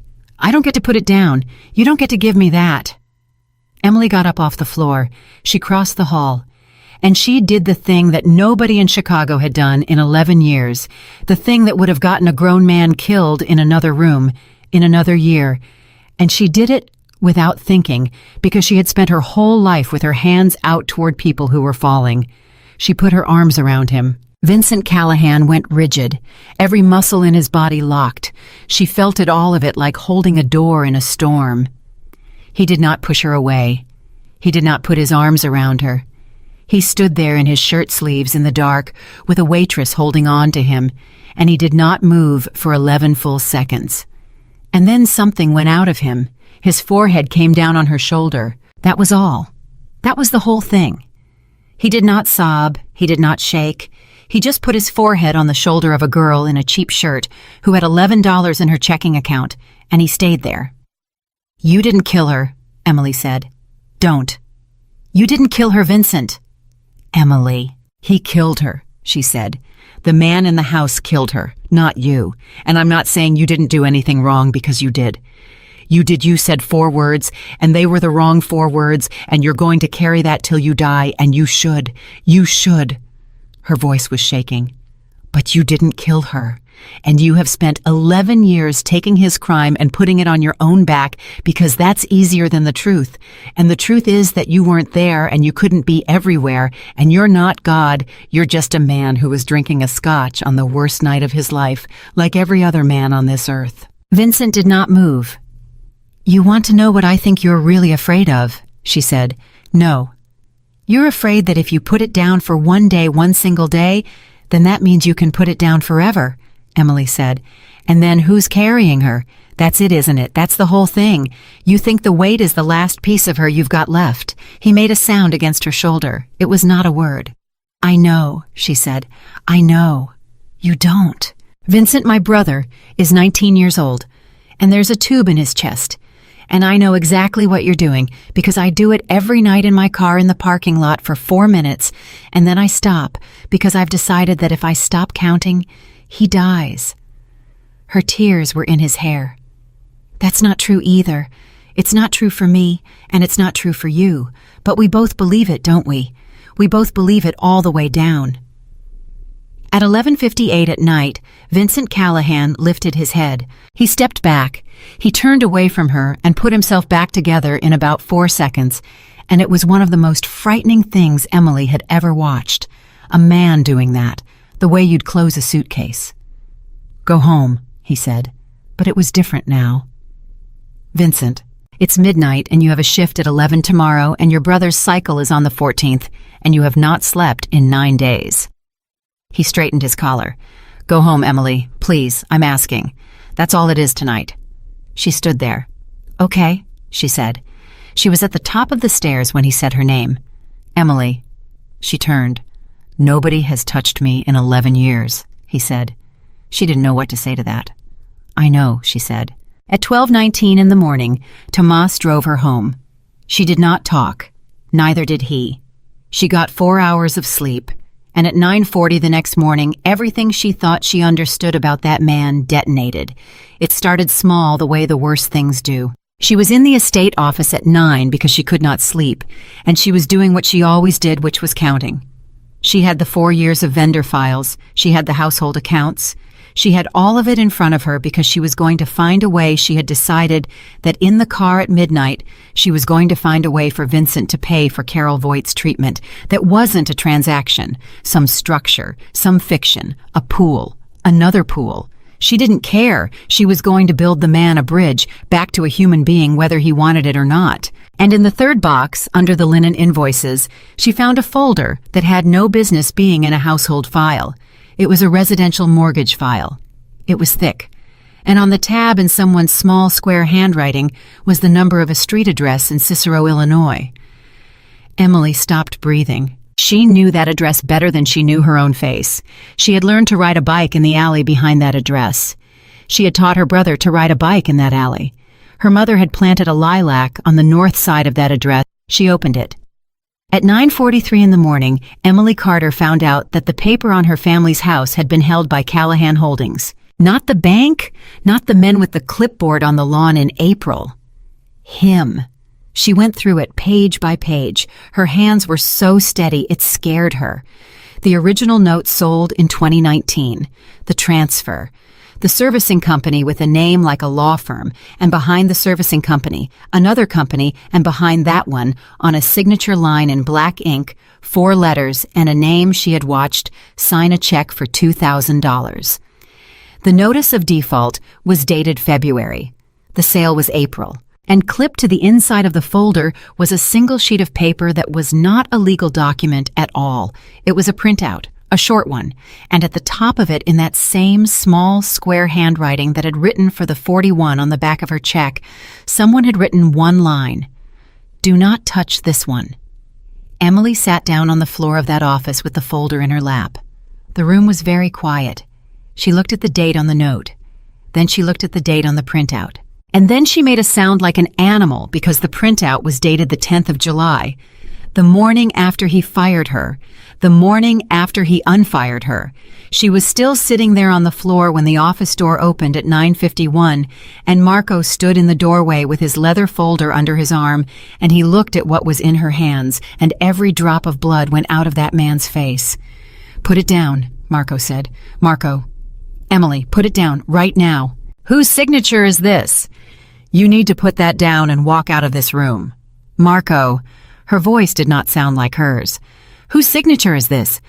And Marco said, "You don't understand what you're looking at." "Then tell me." "I can't." "You sold my mother's house." "Emily." "You sold my mother's house," she said, and she was standing now, and she did not remember standing. And then he sat me down in a room full of broken glass, and he asked me why the math didn't work. He asked me why I was working 3 jobs. He looked me in the face and he asked me who was dying. He didn't know. He wrote, "Do not touch this one." "On the 10th, Marco shouted, and it was the first time in 19 years anybody had heard Marco raise his voice, and the sound of it stopped her cold. "On the 10th, Emily, look at the date. Look at the date on the paper in your hand, and then look at the date on the sale and tell me what you see, because you're the one who counts everything, so count." Emily looked down. Notice of default February. Sale April. Do not touch this one July 10th. "He wrote it after," she whispered. "He wrote it 11 hours after he met you," Marco said. "He came in at 4 in the morning, and he pulled every file we had with your name on it, and he found that, and he sat in that chair for 2 hours, and he didn't say one word to me. And at 6, he wrote that line, and he handed it to me, and he said, 'Put it in the house file where nobody looks.'" Emily's whole body was shaking. "Why?" "Because he was going to tell you himself," Marco said, "and he hasn't figured out how yet, and it's been 9 days, and every day he doesn't say it. It gets worse, and he knows that. He knows that better than you do." "Marco." "He took your house, Emily," Marco said quietly. "Not on purpose. He's never seen it. He owns 1,100 notes in this county, and he has never seen one of them, and that's not an excuse. That's the crime, that's exactly the crime, and he knows it, and he found it out at 4 in the morning after listening to you say your mother sold the house in April. We didn't sell it. It got sold, there's a difference." Marco's jaw was working. "Do you know what he said when he found it? 2 words. Same as Dell. Same as everything." Emily could not speak. "He said, of course," Marco said, and behind Marco in the doorway in his coat with his keys still in his hand, Vincent Callahan said, "Get out, Marco." Marco did not move. That was the thing Emily would remember. 19 years, and Marco had never once stayed in a room after Vincent Callahan told him to leave it, and he stood in that doorway now with his folder under his arm and his jaw working. "Boss, get out. She's been in this house 9 days, and she hasn't eaten since." "Marco." Vincent did not raise his voice. He never had to. "Get out." Marco looked at Emily, and then he did something that told her more about the last 9 days than anything anybody had said out loud. He looked at her like he was leaving her alone with a loaded gun, and he was sorry about it, and he had no choice, and he had been sorry about it for 19 years. The door closed. At 9:54 in the morning, Emily Carter stood in an office in Lake Forest holding the mortgage file on her mother's house. "Say it," she said. "Emily. Say it. You made me turn the knob last night. You said that was the honest way, so you say this one out loud. You say the whole sentence, and you don't get to leave any of it out." Vincent put his keys in his pocket. "Callahan Holdings bought the note on your mother's house in 2019, he said. "It went into default in February. It was sold at auction on April 11th. I did not know your name. I did not know the address. I have never seen that street in my life. That's your defense. That's not a defense, Vincent said. That's the crime. Emily's hands started shaking. Don't do that, she said. Do what? Don't agree with me. Don't stand there and hand me the knife and tell me where to put it. That's what you do, isn't it? That's the trick. You never argue. You just tell the truth so fast and so flat that there's nothing left for anybody to hit. Her voice broke open. Fight me. Say it wasn't you. Say it was a company. Say it was a system. Say it was some guy in an office who's never met you. Say something so I can hate you like a normal person. It was me, Vincent said. Emily threw the folder. It hit the wall and came apart, and 4 years of paper went across that beautiful room like snow, and neither of them looked at it. You asked me why the math didn't work, she said. I know. You sat there in a chair in that room with the glass everywhere, and you asked me who was dying. She could not get air. And I told you everything. I told you about the alley, and the bike, and the garbage can, and I told you my mother sold the house in April. And I said we didn't sell it. It got sold, there's a difference. Do you remember that? Do you remember me saying that? Yes. And what did you do? I went to the office at 4 a.m, Vincent said, and I pulled every file with your name in it. And I found it in 20 minutes. And I sat in that chair until 6. And then you wrote, do not touch this one, Emily said. 4 words. You wrote 4 words on a piece of paper, and you put it in a box where nobody looks, and you handed it to Marco, and you said file it, and then you sent a car to my house on Monday, and you let me walk into your kitchen and meet your cook and count your linens for 9 days. She was crying, and she hated it. 9 days, Vincent. 9 days you looked at me across that table, and you knew. Vincent said nothing. You watched me count, she said. You watched me sit in that office and go through 4 years of invoices to find a man stealing from you. And the whole time, the folder with my mother's house in it was in the same box. In the same box, Vincent. You put it where I would find it. And Vincent Callahan said, yes. The room stopped. What? I put it in the household file in April of last year, he said. That's true. That's not a lie. But on the 10th of July, I could have burned it. I could have shredded it at 6 a.m, and you would never have known there was a piece of paper in this world with your mother's address on it and my signature under it. Marco told me to burn it. He stood in that office at 5:40 and he said, boss, burn it. And I said, no. Why? Because I wanted you to find it, Vincent said. Emily could not speak. That's the answer, he said. That's the whole answer, and it's uglier than anything you've imagined about me in the last 4 minutes. I didn't tell you because I couldn't. I have not been able to say a true thing to a person's face. In 11 years, Emily, I say them to walls, and I say them to a locked room once a year, and that's it. So I did the only thing I know how to do. I left it where you'd find it, same as the door. The door, Emily said. Same as the door. You left the door open, and you left this in a box, and you sat back, and you waited for me to do it for you. Yes. That's not honesty, she screamed. That's cowardice with a bow on it. You didn't confess, Vincent. You built a maze, and you put the confession at the end of it, and you called it a test, and then you got to sit here and watch and feel like you tried. You didn't try. You hid. You hid the worst thing you ever did to me in a box of laundry receipts, and you let me find it with my own hands on the floor of your office, and now I have to carry the finding too. Vincent stood absolutely still. Yes, he said quietly. Stop saying yes. There's nothing else to say. You're right. He looked at her. You are right about every part of it, and I have known you were going to be right about it since 6 o'clock in the morning on the 10th of July, and I woke up every day for 9 days and thought, today she finds it, and I let the day happen anyway, because I wanted the day. His voice went flat and low.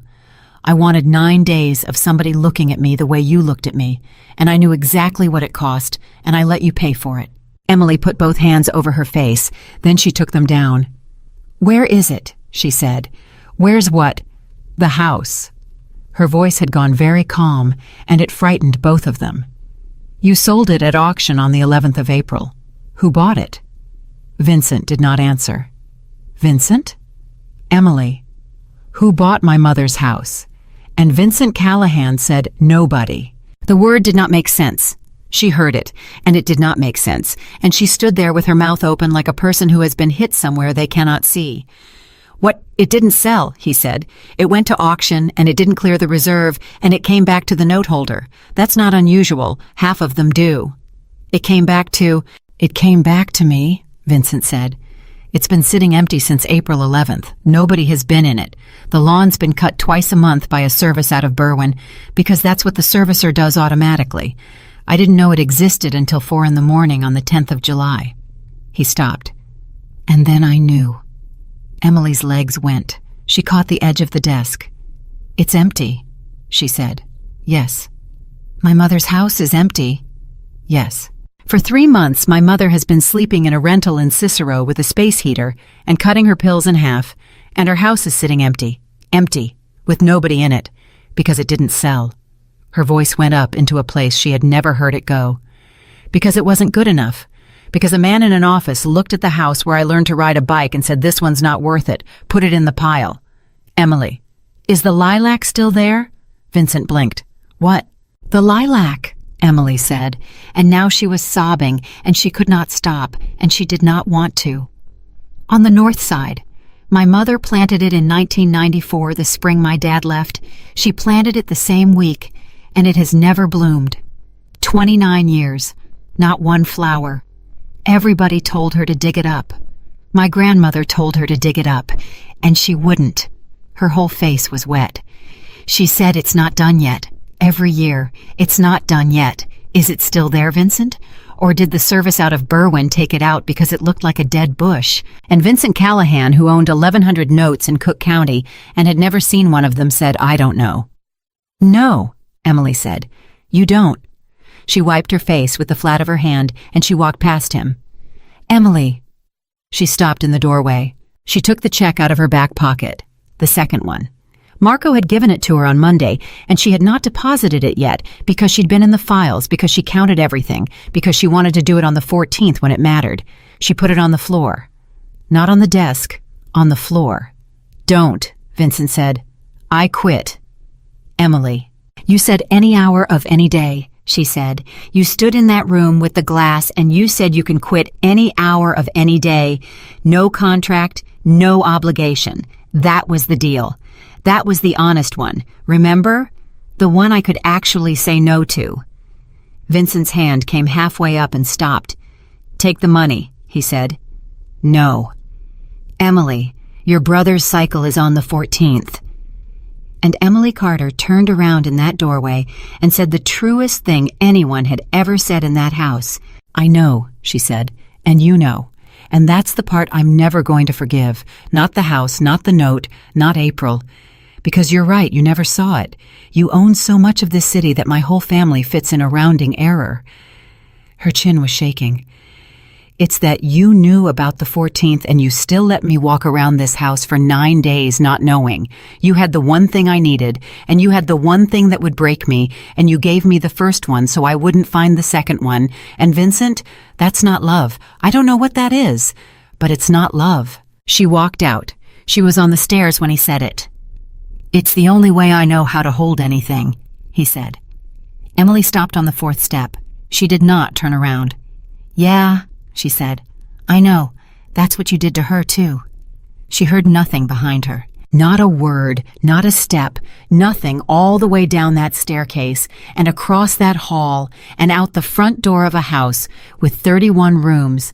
And the last thing Emily Carter heard as it closed was a sound she recognized instantly and understood completely and would hear in her sleep for a month. A man checking a door. At 11:20 in the morning, she came through the door of the rental in Cicero, and her mother was standing at the sink. "You're home early," Ruth said. "Mom, sit down." "What happened?" "Mom." Ruth turned around and she took one look at her daughter's face and dried her hands very slowly on a dish towel, and she said, "It's about Callahan." "Sit down." "Emily." "Callahan Holdings owned our note," Emily said. Her mother did not move. She did not gasp. She did not put her hand out. She did not do a single one of the things a person does. She folded the dish towel in half and then in half again, and she set it on the edge of the sink, and Emily's whole body went cold. "Mom, sit down, honey. Mom, did you hear what I said?" "I heard you." Callahan Holdings, the man I work for. He owned our house, Mom. He owned the paper on our house, and it went to auction in April, and—" "I know," Ruth said. The kitchen was completely silent. Emily's ears were ringing. "What? Sit down. What did you say?" "Emily Ruth Carter, sit down before you fall down." Emily did not sit down. "You knew." "I saw the name in February," Ruth said. "You saw, on the letter, the default letter. There's a line at the bottom, way at the bottom, in the small type that says who the investor is, and it said a company name I didn't recognize, and I looked it up at the library on the computer because I couldn't sleep." Ruth's hands were flat on the counter. "It took me 20 minutes. It's not hidden, honey. It's not a secret. It's just small."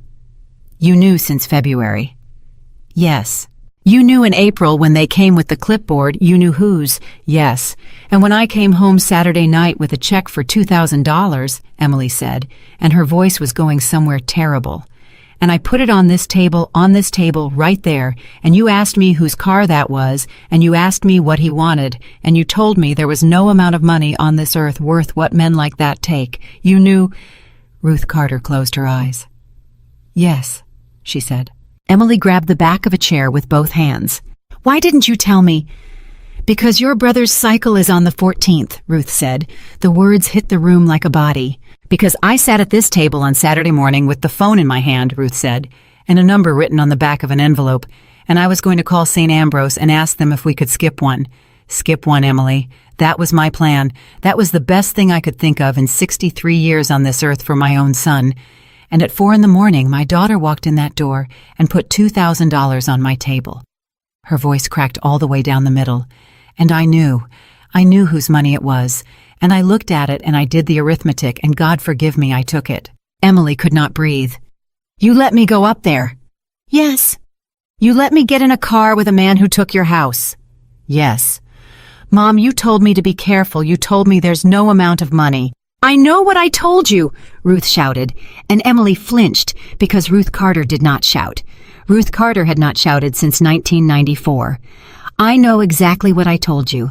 I told you the thing a mother says because I am a mother, and I have to say it. And then I took the check because I am also the woman who has to hand a hospital $8,000 on the 14th or watch her son go without. Both of those women live in this body, Emily. Both of them. You want to know what that's like? Ask me in 30 years. Ruth stopped. Her hands were on the counter and she was breathing wrong. "Mom, I'm all right. Mom, sit. I'm all right." Ruth's eyes came up, and they were red, and they were the eyes of a woman who had been awake for 4 months. "I'm going to tell you the rest of it, and then I'm going to be quiet forever, all right? Here's the rest of it.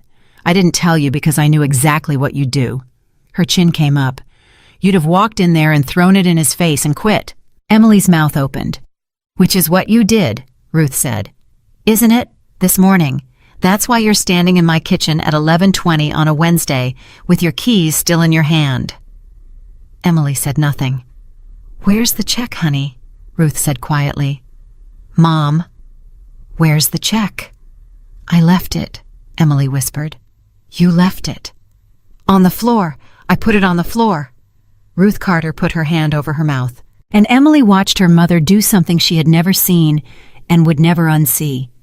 She watched her mother be proud of her and destroyed by her at the exact same moment, in the exact same second, in one face. "Okay," Ruth said. "Mom, I couldn't." "I know. He knew about Danny. He knew about the 14th, and he still didn't." "I know, honey." "Say I did the right thing," Emily said. And she was 7 years old, and it was 1994, and she was standing in a kitchen asking her mother a question that had no answer. "Please, say I did the right thing." And Ruth Carter said, "You did the right thing." Then she turned around and put her hands in the dishwater, and she said in a perfectly normal voice, "I'll call them about the 14th. Emily worked her shift that night. She was 11 minutes late, first time in 14 months. Ray, the floor manager, met her at the side station with his hands up. "Emily, don't. Nobody told me anything, I'm just saying." "Ray." "He called," Ray said. Emily stopped with her apron half-tied. "What, 2 hours ago?" Ray would not look at her. "Callahan. He called me, personally, on my cell phone. I've worked here 6 years, and that man has never called my cell phone in his life." Emily's heart was going like a bird. "What did he say?" "He said if Emily Carter comes in tonight, don't put her in the section by the window." Ray shrugged, and his face was helpless. "That's it. That's the whole call. He said don't put her by the window, and I said okay, boss, and he hung up." Emily stood there with her apron strings in her hands. "Why the window?" Ray said. "What's by the window?" And Emily said, "It's next to the private room." Delia was rolling silverware. She had been rolling silverware for 19 years, and she did not look up when Emily sat down across from her, and for about a minute, neither of them said a word, and then Delia pushed half the bin across the table. Emily looked at it. "Roll," Delia said. "Delia." "I'm not asking you anything. I'm not saying anything. There's 400 forks in that bin, and I'd like to go home before Thursday." Delia's hands did not stop. "So roll." And Emily rolled silverware next to a woman who had told her 4 days ago that nobody in that building would ever have her back again, and neither of them ever mentioned it, and it was the kindest thing anybody had done for her in a week. At 10:05, Emily's phone went off in her apron. She saw the screen and her stomach dropped because it said St. Ambrose, and St. Ambrose did not call at 10:05 at night for good reasons. She answered it in the alley. "This is Emily."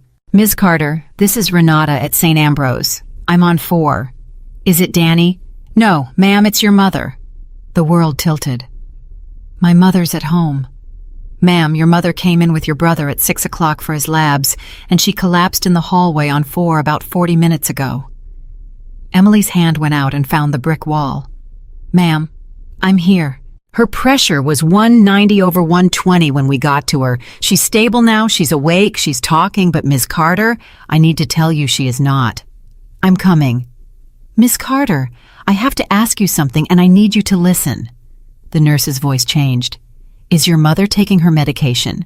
Emily closed her eyes. She stood in an alley behind a restaurant in Chicago at 10:07 at night, and she counted. $40. 30 days. 2 pills a day, at half a pill a day, is 60 days out of a 30-day bottle.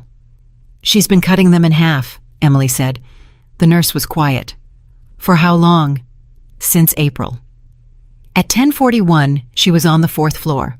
Her mother was in a bed in a hallway because there were no rooms in a hallway on a gurney with a curtain that did not close all the way, and she was gray and she was small, and when she saw Emily she said, "Don't tell your brother, Mom." "Emily Ruth." "Mom, he's 40 feet away." "Don't you tell that boy," Ruth said. "He's got enough. He's got enough, honey." And Emily Carter sat down in a plastic chair in a hospital hallway with a brother in a room on one side of her and a mother on a gurney on the other side of her. And she put her head in her hands, and for the first time in 4 months, she did not count anything at all because there was nothing left to count. 2 floors down at 11:50, a woman at the billing desk was still at her computer because a phone call had come in at 11:15, and it had not been a normal phone call. Emily did not know that yet. She found out on Friday. She went down to billing on Friday at 9 because she was going to do the thing she had been rehearsing in her car since Wednesday, which was beg. She had the whole speech. She'd practiced it. She was going to say, "My mother needs a bed, and my brother needs the 14th, and I have $11, and I will sign anything. I will sign anything you put in front of me, and I will pay it until I am 70. She got as far as her name. "Carter," the woman said. "Carter. "Yes." "Emily Carter for Ruth and Daniel." "Yes." The woman typed. Then she stopped typing. Then she looked at the screen for a long time, and Emily watched her face and knew that face. She had seen that face in a bank on Cermak 8 days ago, and her whole body went to ice. "Ma'am," Emily said, "whatever it says I can explain, I can. Miss Carter." The woman turned the monitor a few inches. "Your balance is 0. Emily heard the words, and they did not go anywhere. "What?" "Both accounts. Your mother's and your brother's." "That's a mistake." "It's not a mistake." That's a mistake, Emily said, because my brother's cycle was yesterday and it's $6,000, and my mother has been down here since Wednesday, and there is no world in which— Ms. Carter, the accounts were settled Wednesday night. The woman was looking at her with something like fear. Both of them, in full, including the outstanding from March forward. March forward. Emily's ears were roaring. How much? Ma'am, how much was the outstanding from March forward? The woman looked at the screen. $94,612, she said. Emily Carter sat down on the floor of a hospital billing office. The woman came around the desk. Ma'am, do you need— Who paid it? I can't. Who paid it? Ms. Carter, I'm not permitted to. Was it Callahan? Emily said, and her voice went through that little room like glass. Was it Vincent Callahan? Just say yes. You don't have to say anything else. Just say yes or no. And the woman said very carefully, the payment came in from a firm. There's no name on it. Ma'am, I've been here 19 years, and I have never seen a settlement come in like that, and I'm going to tell you the one thing I'm allowed to tell you, and then I have to stop. She swallowed. There was an instruction attached. What did it say? It said the patient's family is not to be informed of the source, under any circumstances, ever. Emily sat on that floor. There's a second line, the woman said. What? There's a second line on the instruction, and I've read it about 11 times since Wednesday, because I don't understand it. She looked at her screen. It says if she asks, tell her it wasn't him. Emily made a sound. Do you understand that? The woman said. And Emily Carter, sitting on a floor, said, Yeah, I understand it. Because it meant he had known she would come down here. He had known she would ask. He had sat somewhere on Wednesday night with a phone, and he had thought it all the way through to this exact minute, this exact woman, this exact question, and he had built her an out, not for him, for her, so she could take the money and still hate him, so she wouldn't owe him. He had spent $94,000 and then spent one more sentence making sure it bought him absolutely nothing. At 11:40 on Friday, Emily Carter drove to Lake Forest. Nobody stopped her at the gate. That told her something. 9 days, and they had never changed the code. Not on Wednesday, not Thursday, not after she'd thrown a folder at his wall and put a check on his floor. Lucia opened the door. She took one look and said, Oh, honey, where is he? Emily, where is he, Lucia? He's in the office, Lucia said. He hasn't left it since Wednesday. Since Wednesday. He sleeps in the chair, Lucia said. Marco brings him things and he doesn't eat them. Emily. The cook caught her wrist. Whatever you came to say, he's not going to fight you. I want you to know that before you go in there, because I've been in this house 9 years and there's nothing left in there to fight. Emily walked in. Vincent was standing at the window with his back to her. Marco was in the chair by the door, and Marco stood up when he saw her and looked at his boss and then walked out without a word and closed the door. $94,612, Emily said. Vincent did not turn around. I don't know what you're talking about, he said. Vincent? You should sit down. You've been in a hospital hallway for 2 days. How do you know that? Because I own the hospital's landlord, Vincent said. That's not a joke, Emily. That's not a threat. That's just the answer. I own the ground under half the buildings you've ever walked into, and I have never once in my life walked into any of them. Turn around. No. Turn around, Vincent. I'd rather not. Why? Because I look like a man who's been in a chair since Wednesday, he said, and I have exactly one thing left, and it's that you've never seen me look like anything. Emily stood in the middle of that room. They told me it wasn't you, she said. Good. You wrote the line. I don't know what you're talking about. If she asks, tell her it wasn't him. Her voice cracked. That's not a lie, Vincent. That's a lie you built for me. That's a lie you built and installed and paid for so I could carry it out of that building without owing you anything. And I want you to know it didn't work, because I knew in about 1 second, because it's the most you thing I have ever heard in my life. Vincent's shoulders moved. Why? Emily said. Emily, why? You want me to say it out loud? You want to know what I thought in the car all the way up here? She was crying now. I thought, here it comes. Here's the conditions. Here's the leash. I thought he's going to say, come back to work, or he's going to say, don't tell anybody, or he's going to want something, because that's how it works. That's how it has always worked my whole life, my entire life. Nobody hands you $94,000 for nothing. Her hands were fists. So say it. Say the condition. Whatever it is, say it, because I've been holding my breath for 2 days and I want to know what I owe. Vincent turned around, and Emily's breath went out of her because Lucia had been right. There was nothing left in there to fight. He looked like a photograph of himself that somebody had left in the rain. Nothing, he said. Vincent, you don't owe me anything. There's no condition. There's no second part. He said it in a voice she had never heard out of him.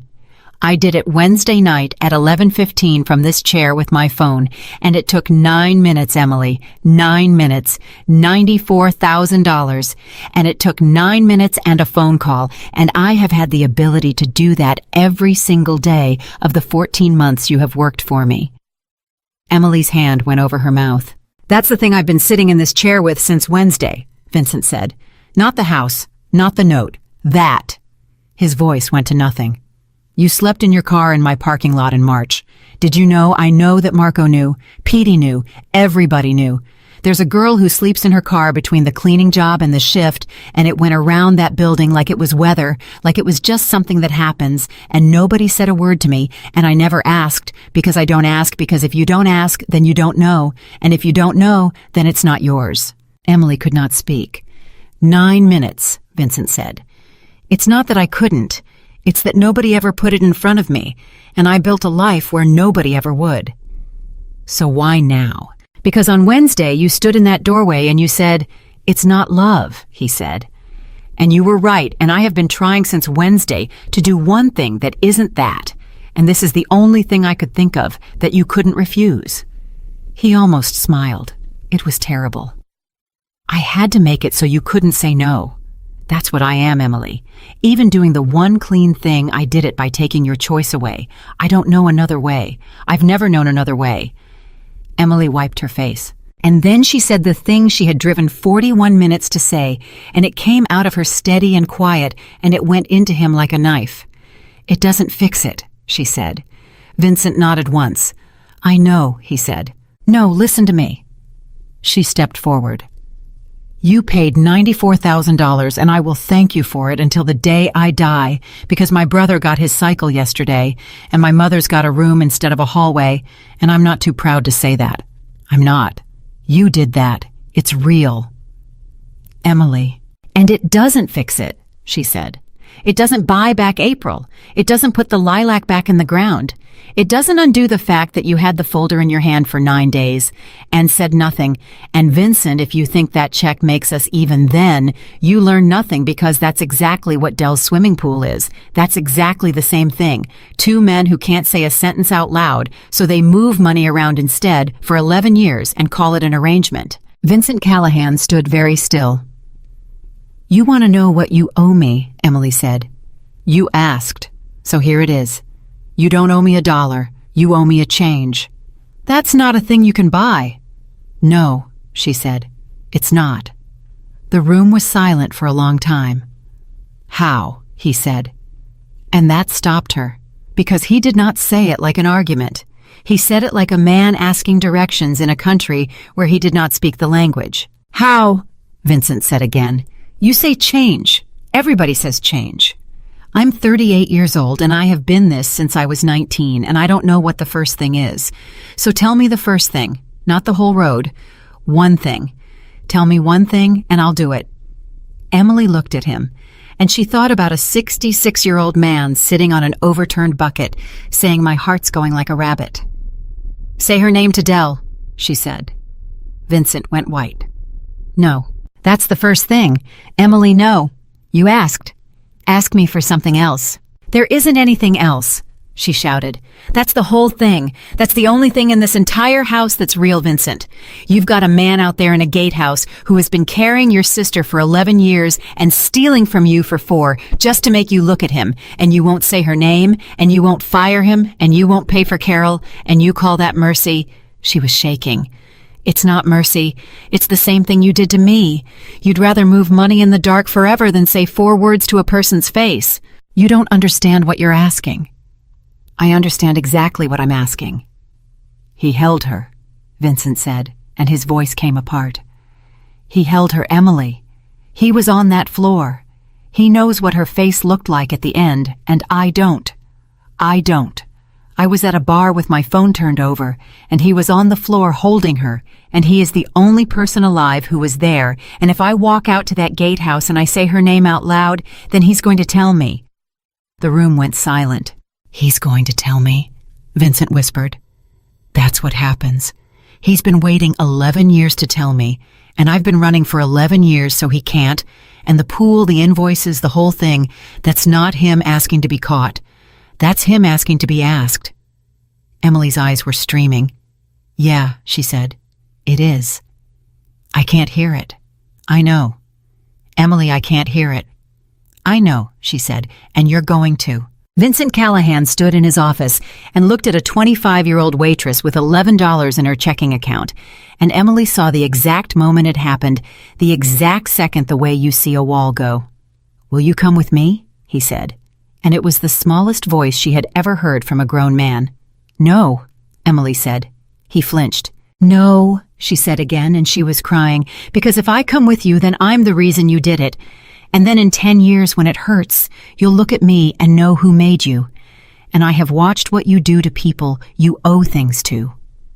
She wiped her face. You go alone. That's the first thing. You go alone, or it doesn't count. Vincent stood there for a long moment. Then he nodded. When? Emily said. Tonight. Vincent. Tonight, he said. But it wasn't tonight. It was Saturday, and it was not the gatehouse, and nothing about it went the way either of them planned, because at 2:17 on Saturday morning, Emily's phone rang, and it was Lucia, and Lucia was crying so hard she could not get the words out in order. Lucia, slow down. He's gone. What? He left at midnight, and he took the car himself. He never takes the car himself, and Marco can't find him, and Emily, listen to me. The cook's voice broke apart. Dell's not in the gatehouse either. Carol called here at 1. She's been calling since 1. Dell didn't come home. Emily was already reaching for her keys. Where? She said, and Lucia said, Honey, there's only one place either of them would go. Emily said, The house. The house, Lucia said. He hasn't been in that room in 11 years, Lucia. He told me himself once a year on the 9th. Emily, he's not in the room. Emily stopped with her keys in her hand. What? I went up, Lucia said. First thing, soon as Marco called me, I went up that hall and I turned on every light in it, and I opened that door, honey. I opened it myself, 9 years I've never touched it. And I opened it at midnight and it's empty, and the bed's made and the sweatshirt's gone off the chair. Emily's whole body went cold. The sweatshirt's gone. It's gone. Lucia, what does that mean? And Lucia said, it means he's not coming back to it. At 2:31 in the morning, Emily Carter was on the expressway, going 85 in a car with bald tires. She called Marco at 2:33. He picked up on the first ring, which he never did. Where are you? He said. Northbound. Marco, where is he? I don't know. You've known where that man is every minute for 19 years. I know, Marco said, and his voice did something Emily had never heard it do. I know. I've had a phone in my pocket for 19 years that tells me where his car is, and he knows I have it. And at 11:50 tonight, he came out of that office and he put his phone on my desk and he looked at me and he said, Marco, go home to your wife. That's all. That's the whole thing. Go home to your wife. A breath. I've worked for that man since I was 41 years old, and he has never once asked me about my wife. Emily's hands were shaking on the wheel. That's not a goodbye, she said. Emily. Tell me that's not a goodbye, Marco. I don't know what it is, Marco said. I've been sitting in a parking lot for 2 hours trying to decide, and I don't know, and I'm 60 years old, and I'm scared, and I haven't been scared since 1990.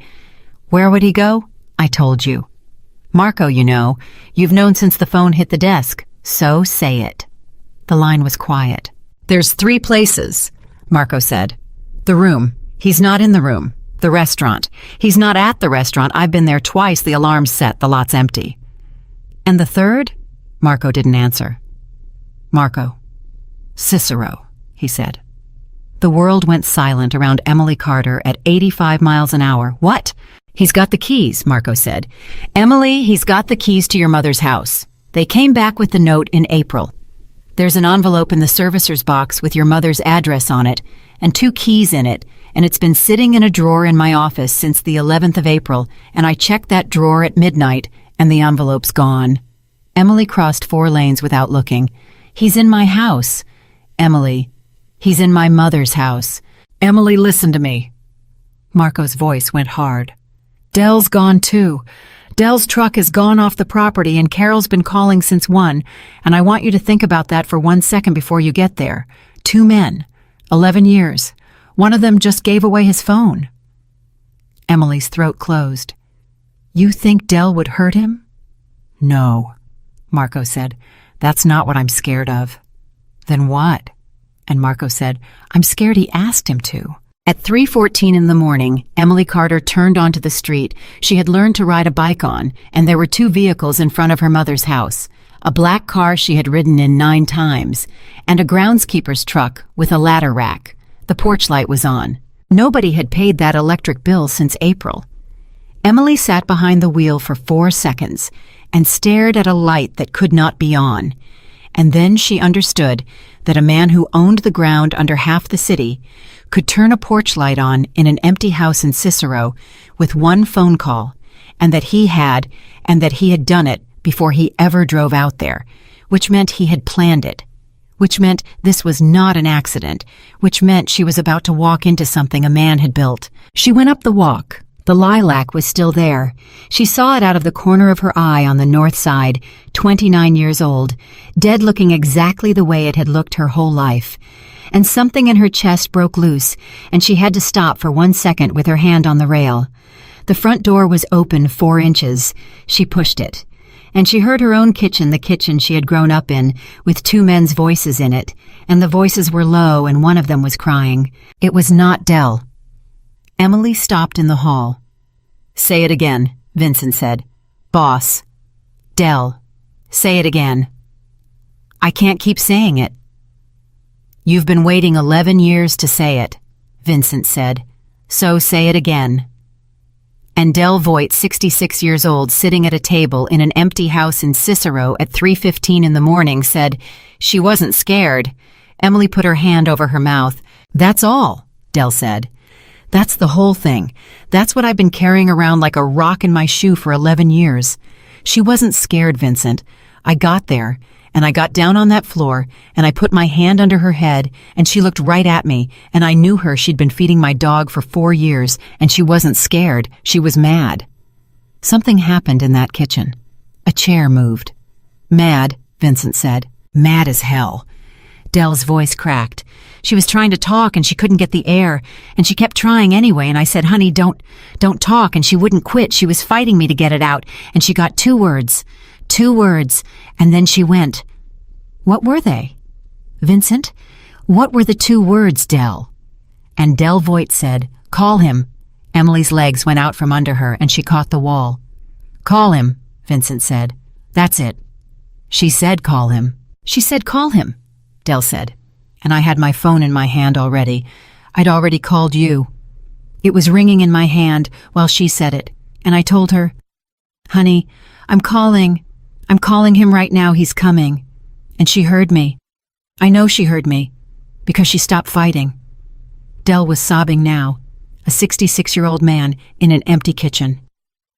She stopped fighting and she let go Vincent. And I've thought about that every day for 11 years, and I don't know if I did right or if I lied to her because you weren't coming. You were downtown. You weren't coming, and I told her you were. The kitchen was completely silent. Emily could not breathe. You told her I was coming, Vincent said. Yes. That's not a lie, Dell. It was a lie. It's not a lie, Vincent said, and his voice was going, because I was coming. I got in the car at 4:18. I did 110 on the Edens with no lights on, and I got there at 4:51, and there were 9 cars in my driveway, and you were sitting on my front step with her blood on your hands, and you looked up at me, and you didn't say one word to me for 11 years. You never asked me, Dell shouted. I know. 11 years, Vincent. The old man's voice tore open. 11 years I've stood out there in that gatehouse and watched you check them doors like a crazy man twice, 3 times, 4, and every single night I thought, tonight, he's going to walk out here and ask me. And you never did. You looked through me. 19 years, I worked for your family, and after that night you looked at me like I was a hedge. Because you were there. Yeah. You were there and I wasn't! Vincent screamed, and the sound of it went through that house like a train, and Emily flinched with her whole spine. You were on the floor with my sister, and I was at a bar with my phone turned face down, and every time I looked at you, I saw the 11 minutes I didn't have. You think I was angry at you? I was jealous of you? I have been jealous of a 66-year-old man for 11 years because he got to hold her and I didn't. The house was silent. Emily was crying so hard she had to press both hands over her mouth. Oh, boss, Dell said. Don't. Vincent, don't you say my name like that? Somebody's got to say it like that, Dell said. And then Emily heard the worst sound she had ever heard in her life, which was Vincent Callahan trying not to make a sound and failing in her mother's kitchen. A chair scraped. Sit down, boss. I need to. Sit down. Dell, sit down. Del Voigt said, before you fall down and let an old man get you a glass of water in a house that ain't got any water in it, and let's both of us admit we're sitting in a dead woman's kitchen at 3 a.m. because neither one of us has got the guts to sit in our own. Emily wiped her face with both hands. Then she walked into the kitchen she grew up in. Both men looked up. Vincent Callahan was sitting at her mother's table with his elbows on it, and his face wrecked, and there was a girl's sweatshirt folded on the table in front of him, sleeves right side out. And Emily saw it and understood exactly what he had driven here to do, and her heart split down the middle. Nobody said anything for 4 seconds. Then Dell stood up. Well, he said, I'll be outside. Dell, Emily said. Honey, I've said my whole life's worth in the last 2 hours. I got nothing left in the tank. He put his hand on Vincent's shoulder on the way past. He left it there for 1 second, and Vincent Callahan, who had not been touched in 11 years and then had been twice in 1 week, put his own hand up over the old man's and held it. Neither of them said anything. Dell went out. The screen door banged the way it had banged Emily's whole childhood, and she made a sound and Vincent looked up. You paid the light bill, Emily said. I turned the power on at 10 o'clock last night. Why? Because I wasn't going to sit in the dark in your mother's house, he said. That seemed like the least of it. Emily sat down across from him, at her table, in her chair, the one she'd sat in for 18 years. You gave Marco your phone. Yes. He's been sitting in the parking lot for 2 hours thinking you were going to kill yourself. Vincent closed his eyes. That's not what it was, he said. Then what was it, Vincent? Because a man doesn't hand over his phone at midnight and drive to an empty house with... I gave him his life back, Vincent said. Emily stopped. He's 60, Vincent said. He has a wife named Angela, and I learned her name 3 days ago from a Christmas card in a drawer, Emily. 3 days ago. 19 years. His voice was flat and ruined. So, at 11:50, I put my phone on his desk, and I told him to go home to his wife, and I meant tonight, and I also meant the other thing, and he knew I meant the other thing, and he sat in a parking lot for 2 hours because he didn't know how to be a person who wasn't holding my phone. He looked up. That's not a suicide note. That's the first honest wage I've ever paid anybody. Emily put her hand over her mouth. You went to Dell. I went to the gatehouse at midnight, Vincent said. Alone, like you said. And I stood outside that door for 19 minutes. Emily's eyes closed. 19 minutes, she said. I've timed everything for 11 years. It's the only thing I've got. He almost laughed. It was awful. 19 minutes on a gravel path in front of an old man's door, and I couldn't lift my hand. And then the door opened, and he was standing there in his undershirt, and he looked at me, and he said, Took you long enough. Emily made a sound that was half a sob. And I said her name, Vincent said. The kitchen was quiet. I said, Dell, I want to know about Sophia. And he put his coat on. He didn't say a word. He put his coat on, and he got his keys, and he said, not here, and I said, where? And he said, somewhere neither of us has to live afterward. Vincent's hand went flat on the table. And I said, I know a house. Emily could not breathe. "You brought him here?" "I brought him here. To my house." "Emily, you brought the man who held your sister to the house you took from my mother," she said, "and it came out of her broken, and you sat him down at my table." "Yes." "Why?" And Vincent Callahan said, "Because there's nowhere in this world I can go that I haven't already taken from somebody." The words landed in that kitchen, and nobody moved. "That's the whole answer," he said. "I sat in that car outside, and I ran every address I own, and there isn't one. There's 1,100 of them in this county, and there's not one room in one of them I could sit down in and hear what I was about to hear, because every single one of them belongs to somebody I've never seen." He looked at her. "So I came to the only one where I know the name." Emily put her head in her hands. "That's the sickest thing you've ever said." "I know." "Vincent, I know what it is. It's not penance," she shouted, and her head came up. "You keep doing this. You keep finding the most painful possible version of every single thing and doing that one, and you think that's honesty, and it's not. It's the same thing. It's the door. It's checking the door. It's 4 times instead of once, because 4 hurts more." Vincent said nothing. "You could have sat in a diner," Emily said. "You could have sat in a Denny's on Cermak with that man for the price of 2 coffees and heard the exact same words." Vincent looked at her, and then he said very quietly, "I didn't think of that." Emily started laughing. She could not help it. It came out of her sideways at the exact wrong moment, one hard broken sound, and her hand went up over her mouth with that horrified look, and she saw the exact second it hit him, and his face came apart all the way, and he put his hand over his eyes. "There it is," he said.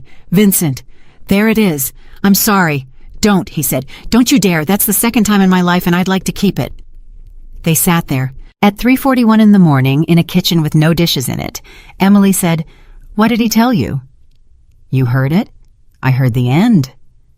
"That's the whole thing," Vincent said. "That is the entire thing, Emily. 11 years, 2 words. She said, 'Call him.'" His voice went. "She wasn't scared," he said. "She was mad. She was mad because I said I'd call her back and she was going to make sure somebody called me. That's my sister. That is exactly my sister on the floor of my own house, with 40 seconds left being furious at me." His hand was over his mouth. "I've spent 11 years imagining her terrified. Every night, every single night for 11 years I have laid in that house and seen her face, and she was terrified in every one of them, and she wasn't. She was mad at me. She was mad at me, and she got 2 words out, and she used both of them on my phone number." Emily was crying without any sound at all. "And Dell told her I was coming," Vincent said, "and she believed him, and she stopped fighting, and she let go." "Vincent, she let go because she thought I was coming." "You were coming," Emily said. "I was 33 minutes away." "You were coming." "Emily, you were coming," Emily said, and she reached across her mother's table and took his hand in both of hers, and he let her. "And she was right. She was right about you, Vincent. That's what you can't stand. She had 40 seconds on this earth, and she spent them betting on you, and she won. She won. You got in the car. You did 110 with no lights." Her voice broke. "She wasn't wrong about her brother. Everybody else in this city has been wrong about you for 11 years, and the one person who wasn't was a 22-year-old girl on a floor, and she was right, and you have spent 11 years calling her a liar." Vincent Callahan put his forehead down on the table in a house in Cicero and wept. Emily held his hand. She held it for a long time. She did not say anything else. There was nothing else, and she knew it, and it was the first thing in 11 years that had cost him no money at all. At 4:11, the sun was thinking about it. Vincent lifted his head. "You want to know the worst part," he said. "There's a worse part. Dell asked me a question, at the end, right before you came in." He wiped his face with the flat of his hand. He said, "Boss, can I ask you one?" And I said, "Yeah." And he said, "If I'd have called you before I ran, if I'd have stood there in that gatehouse and dialed you instead of running with the spade, would you have picked up?" Emily's stomach dropped. "What did you say?" I said no. Silence.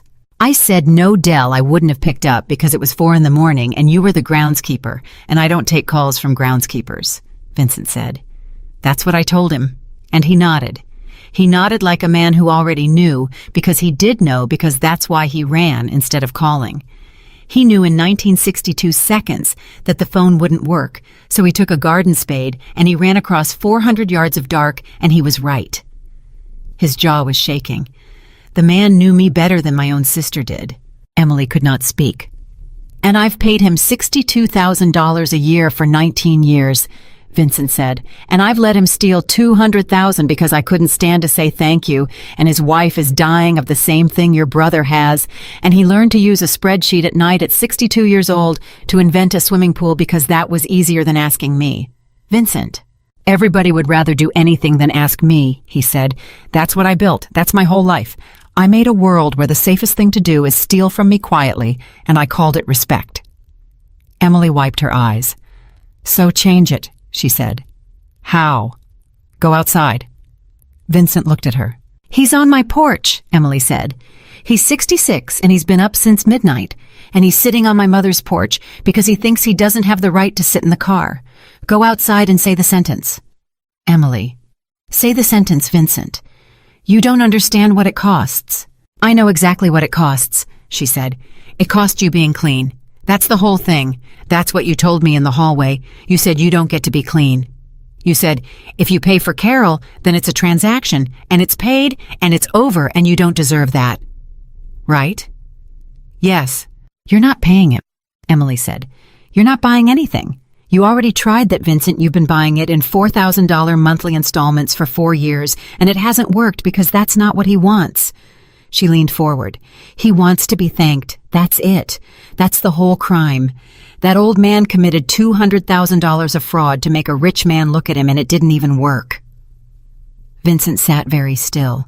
And you're going to walk out on that porch and say 2 words, Emily said, and it's going to be the first thing you've ever given anybody that didn't come out of an account. And Carol, you pay for Carol, Emily said, after, not instead, after. And you do it out loud to his face in daylight, and you let him say no if he wants to, because that's the part you've never done in your whole life, Vincent. You've never once let anybody say no to you. Her voice cracked. Except me. And look what it did. Vincent Callahan looked at her across the kitchen table. What did it do? He said. And Emily said, it got you here. At 4:26 in the morning, Vincent Callahan walked out onto a porch in Cicero, Illinois. Emily did not go with him. She stood in the hall where she could not see and could not help hearing because the windows in that house had never closed right, and her mother had complained about it for 29 years. She heard the screen door. She heard Dell say, boss, then nothing. 9 seconds. Emily counted them. She counted everything. And then she heard Vincent Callahan say, thank you. That was all. 2 words. She heard nothing after that for a long time. And then she heard a sound she would never be able to describe to anybody, as long as she lived, which was a 66-year-old man on a porch step making a noise like something coming out of the ground. And then she heard Vincent say in a voice that was barely there, I've got you, Dell, I've got you. Emily slid down the wall of her mother's hallway and sat on the floor with her arms around her knees and cried like a child.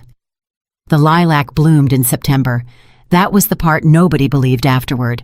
Ruth Carter told it at every table she sat at for the rest of her life, and nobody ever believed her, and she never cared because she had a photograph. It bloomed in September out of season 29 years late, 3 weeks after she moved back in. That was August the 2nd. The way it happened was this. On the 18th of July, Marco came to a rental in Cicero with his leather folder, and he sat down at a table across from a 63-year-old woman with high blood pressure, and he did not say a word for about 10 seconds. Mrs. Carter. I know who you are, Ruth said. Yes, ma'am. You're the one with the folder. Yes, ma'am. And Ruth Carter said, well, open it. He opened it. Callahan Holdings held the note on your property, Marco said. It went to auction on April 11th, and it did not sell, and it reverted. It's been vacant since. Mr. Callahan has instructed me to transfer the deed to you free and clear. Ruth did not move. No, she said. Emily's head came up. Mom? No, Ruth said again. Marco blinked. In 19 years, Marco had never heard the word no in a room where he was holding a folder. Mrs. Carter. I want to buy it, Ruth said. Ma'am, I want to buy my house, Ruth Carter said, and her chin was going and her hands were flat on the table. "And I want a piece of paper that says I bought it, and I want to owe somebody something on the first of the month for the rest of my life. Because that's what it is. That's what a house is. That's what it has always been. And if that man hands it to me for nothing, then I didn't lose it in April. I gave it away, and I didn't give it away." Her voice broke.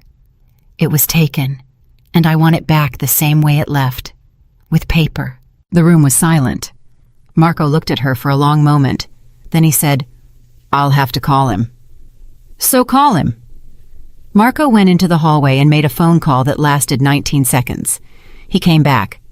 "He says $1, Marco said. Ruth Carter's eyes filled. "He says he can't sell it to you for what it's worth because that's the thing that took it in the first place," Marco said. "And he can't give it to you for nothing because you just told him why. So it's $1, and there's paper, and there's a closing, and you'll sign 9 documents, and he says—" Marco stopped. He looked at his folder. He was a man who had worked 19 years without ever having to say something like this out loud. "He says he'd like you to make him wait for it. He says he'd like to be the one waiting on the first of the month for once." Ruth Carter put both hands over her face. Then she reached into her purse and she took out a dollar bill that had been folded in half in the bottom of that purse since God knows when, and she put it on the table. "Tell him it's late," she said. "Danny came home in November. Not fixed. Nobody said fixed. They said the word remission, and they said it carefully the way you carry something across a room that is full of people. And Danny Carter came out of St. Ambrose at 141 pounds with a duffel bag, and he stood on the sidewalk and looked at the house. He learned to ride a bike behind and said, Huh, Emily said. "I thought it'd be bigger. You're taller." "I'm not taller, Em. I'm 19. You're 19 and a half. "Don't do that." "Do what?" "Don't count," Danny said. And Emily Carter stood on a sidewalk in Cicero and laughed until she had to sit down on the curb, and her brother sat down next to her, and he did the voice, the stupid one, the one from when he was 6, and she let him. Vincent Callahan did not come to the house. Not in August, not in September, not once.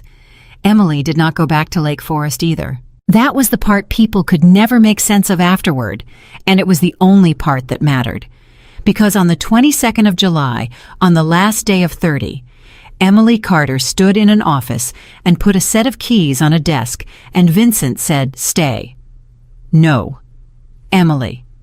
"No," she said. "And I need you to hear why, and I need you to not fight me and Vincent. If you fight me on this, I swear to God, I'll never come back." He didn't fight her. He stood there. "I've got $94,000 of your money in my brother's arm," Emily said. "My mother's got a house because of you. If I stay in this house now, then for the rest of my life, every day when you look at me, you're going to see a debt. And when I look at you, I'm going to see a rescue." Her voice was shaking. "And that's not 2 people. That's a man and something he bought. I've watched you do it to Marco for 19 years, and I've watched you do it to Dell for 11, and I'm not going to be the 3rd one." Vincent's jaw moved. "So what do you want?" he said. "I want a year." "A year?" "A year where I don't work for you?" Emily said. "A year where you don't pay me anything, and I don't answer to you, and there's no car at my curb, and you don't call Ray about the window, and you don't own the ground under my job." She was crying, and she kept going. "A year where I go be a person, and you go be a person, and neither one of us is holding anything over the other one's head. And then I don't know. That's not good enough." "That's the only true answer there is," she said. "You want me to promise you the end. You want a contract. That's what you do, Vincent. That's what you've always done. You buy the ending in advance because you can't stand not knowing, and it's exactly what you did to Sophia. You built her the safest room in Illinois so you'd never have to not know, and it killed her." Vincent flinched like she'd hit him. The room went silent. "That's the cruelest thing anybody's ever said to me," he said. "I know," Emily said, "and it's true. And I'm the only one who'll say it, and that's why you want me to stay, and that's exactly why I can't." Vincent Callahan stood at a window with his back to a girl for a long time. "A year," he said. "A year." "What happens if you don't come back?" And Emily Carter said, "Then you'll have found out you could live through it." He didn't turn around. "Go on then," he said. She got as far as the door. "Emily," she stopped. "The sweatshirt," he said. "What about it?" "I washed it," Vincent said. Emily's hand went to her mouth. "It's been on that chair 11 years, he said, sleeves inside out, and I brought it out to that house in Cicero because I thought I was going to burn it in your mother's yard. That was the plan. That was the whole plan. That's what I drove out there to do." He put his hands in his pockets. "And then I sat in a kitchen and found out my sister spent her last 2 words on me and wasn't scared. And I drove home at 5 in the morning, and I put that thing in a machine and I washed it, and I folded it, and I put it in a drawer. In a drawer, Emily. With clothes." His voice went. "Do you understand what I'm telling you?" "Yes," she said. "Say it." "You put her away," Emily said, "instead of down." "Yes." "Vincent, go," he said, "before I offer you something." She went. He paid for Carol Voigt in daylight. That was the 5th of August at 11 in the morning on a gravel path in front of a gatehouse, and Vincent Callahan said it out loud, like a man reading a will, and Del Voigt said no. He said no. He said, "Boss, I stole 200 grand off you." And Vincent said, "I know. So we're square. We're not square." Vincent. "Del, we are not square," Vincent said. "And we're never going to be square, and I've spent 11 years trying to get square with you, because square means it's over, and I don't want it to be over. That's what the money was. 4 years of that money was me making sure neither one of us ever had to be done." His voice was shaking. "So no, you're not going to make it a transaction now. You've been stealing from a man who let you. That's not theft, that's just 2 cowards with a system. It stops today." Del Voigt stood on a gravel path with his hat in his hands. "What am I supposed to say?" he said. "Say yes," Vincent said, "and then say her name to me sometimes. That's the price. That's the whole price, Del. Once in a while, when you feel like it, you say my sister's name out loud in a room I'm standing in because you're the only person left alive who was ever in a room with her, and I've got nobody else." Del Voigt cried on a gravel path for the 2nd time in 11 years. Then he said yes. Carol Voigt lived another 4 years. That's not nothing. 4 years is 1,460 days, and Emily knew the number because Emily counted everything.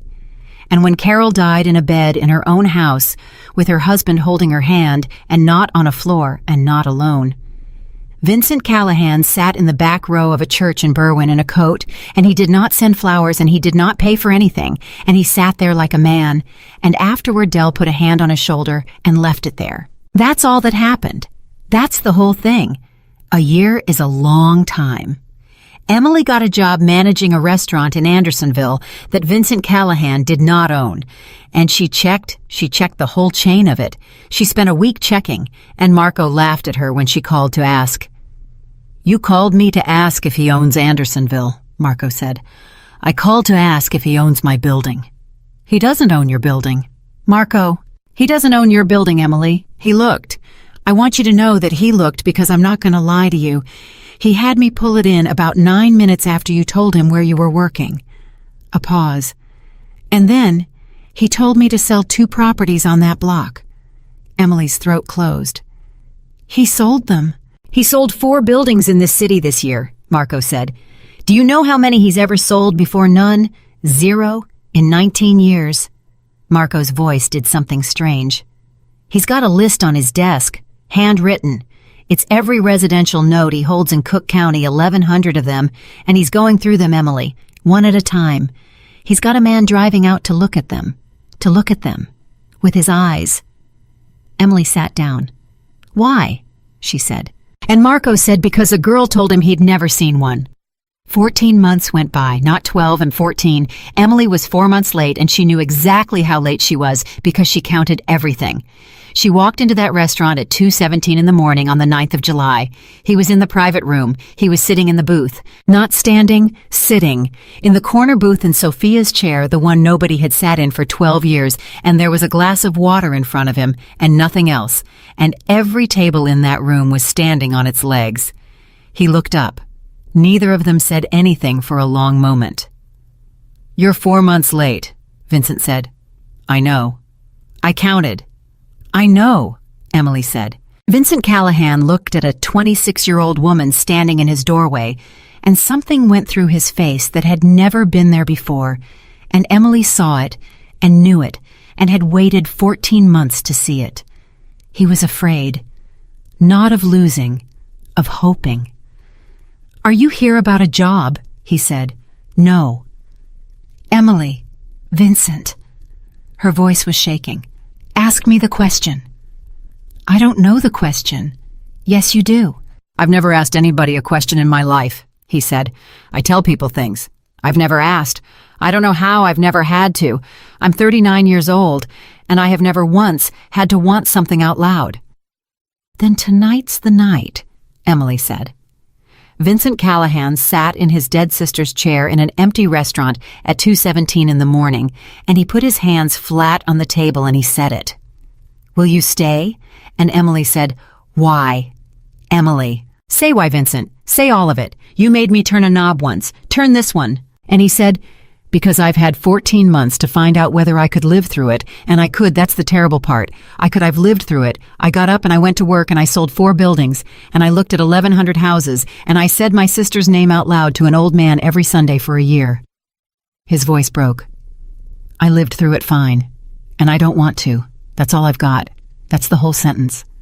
I can live without you, and I don't want to, and I have never in my life wanted something I didn't need. And I'm asking Emily. I'm asking, there's no leash, there's no check, there's nothing on this table but a glass of water. Will you stay?" Emily Carter stood in that doorway with her whole life behind her.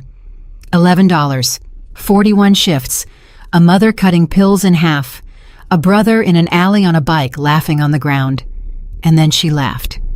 It came out sideways at the exact wrong moment, one bright, broken sound in a silent room, and her hand went up over her mouth, and Vincent Callahan closed his eyes like a man standing in the sun for the first time in 12 years.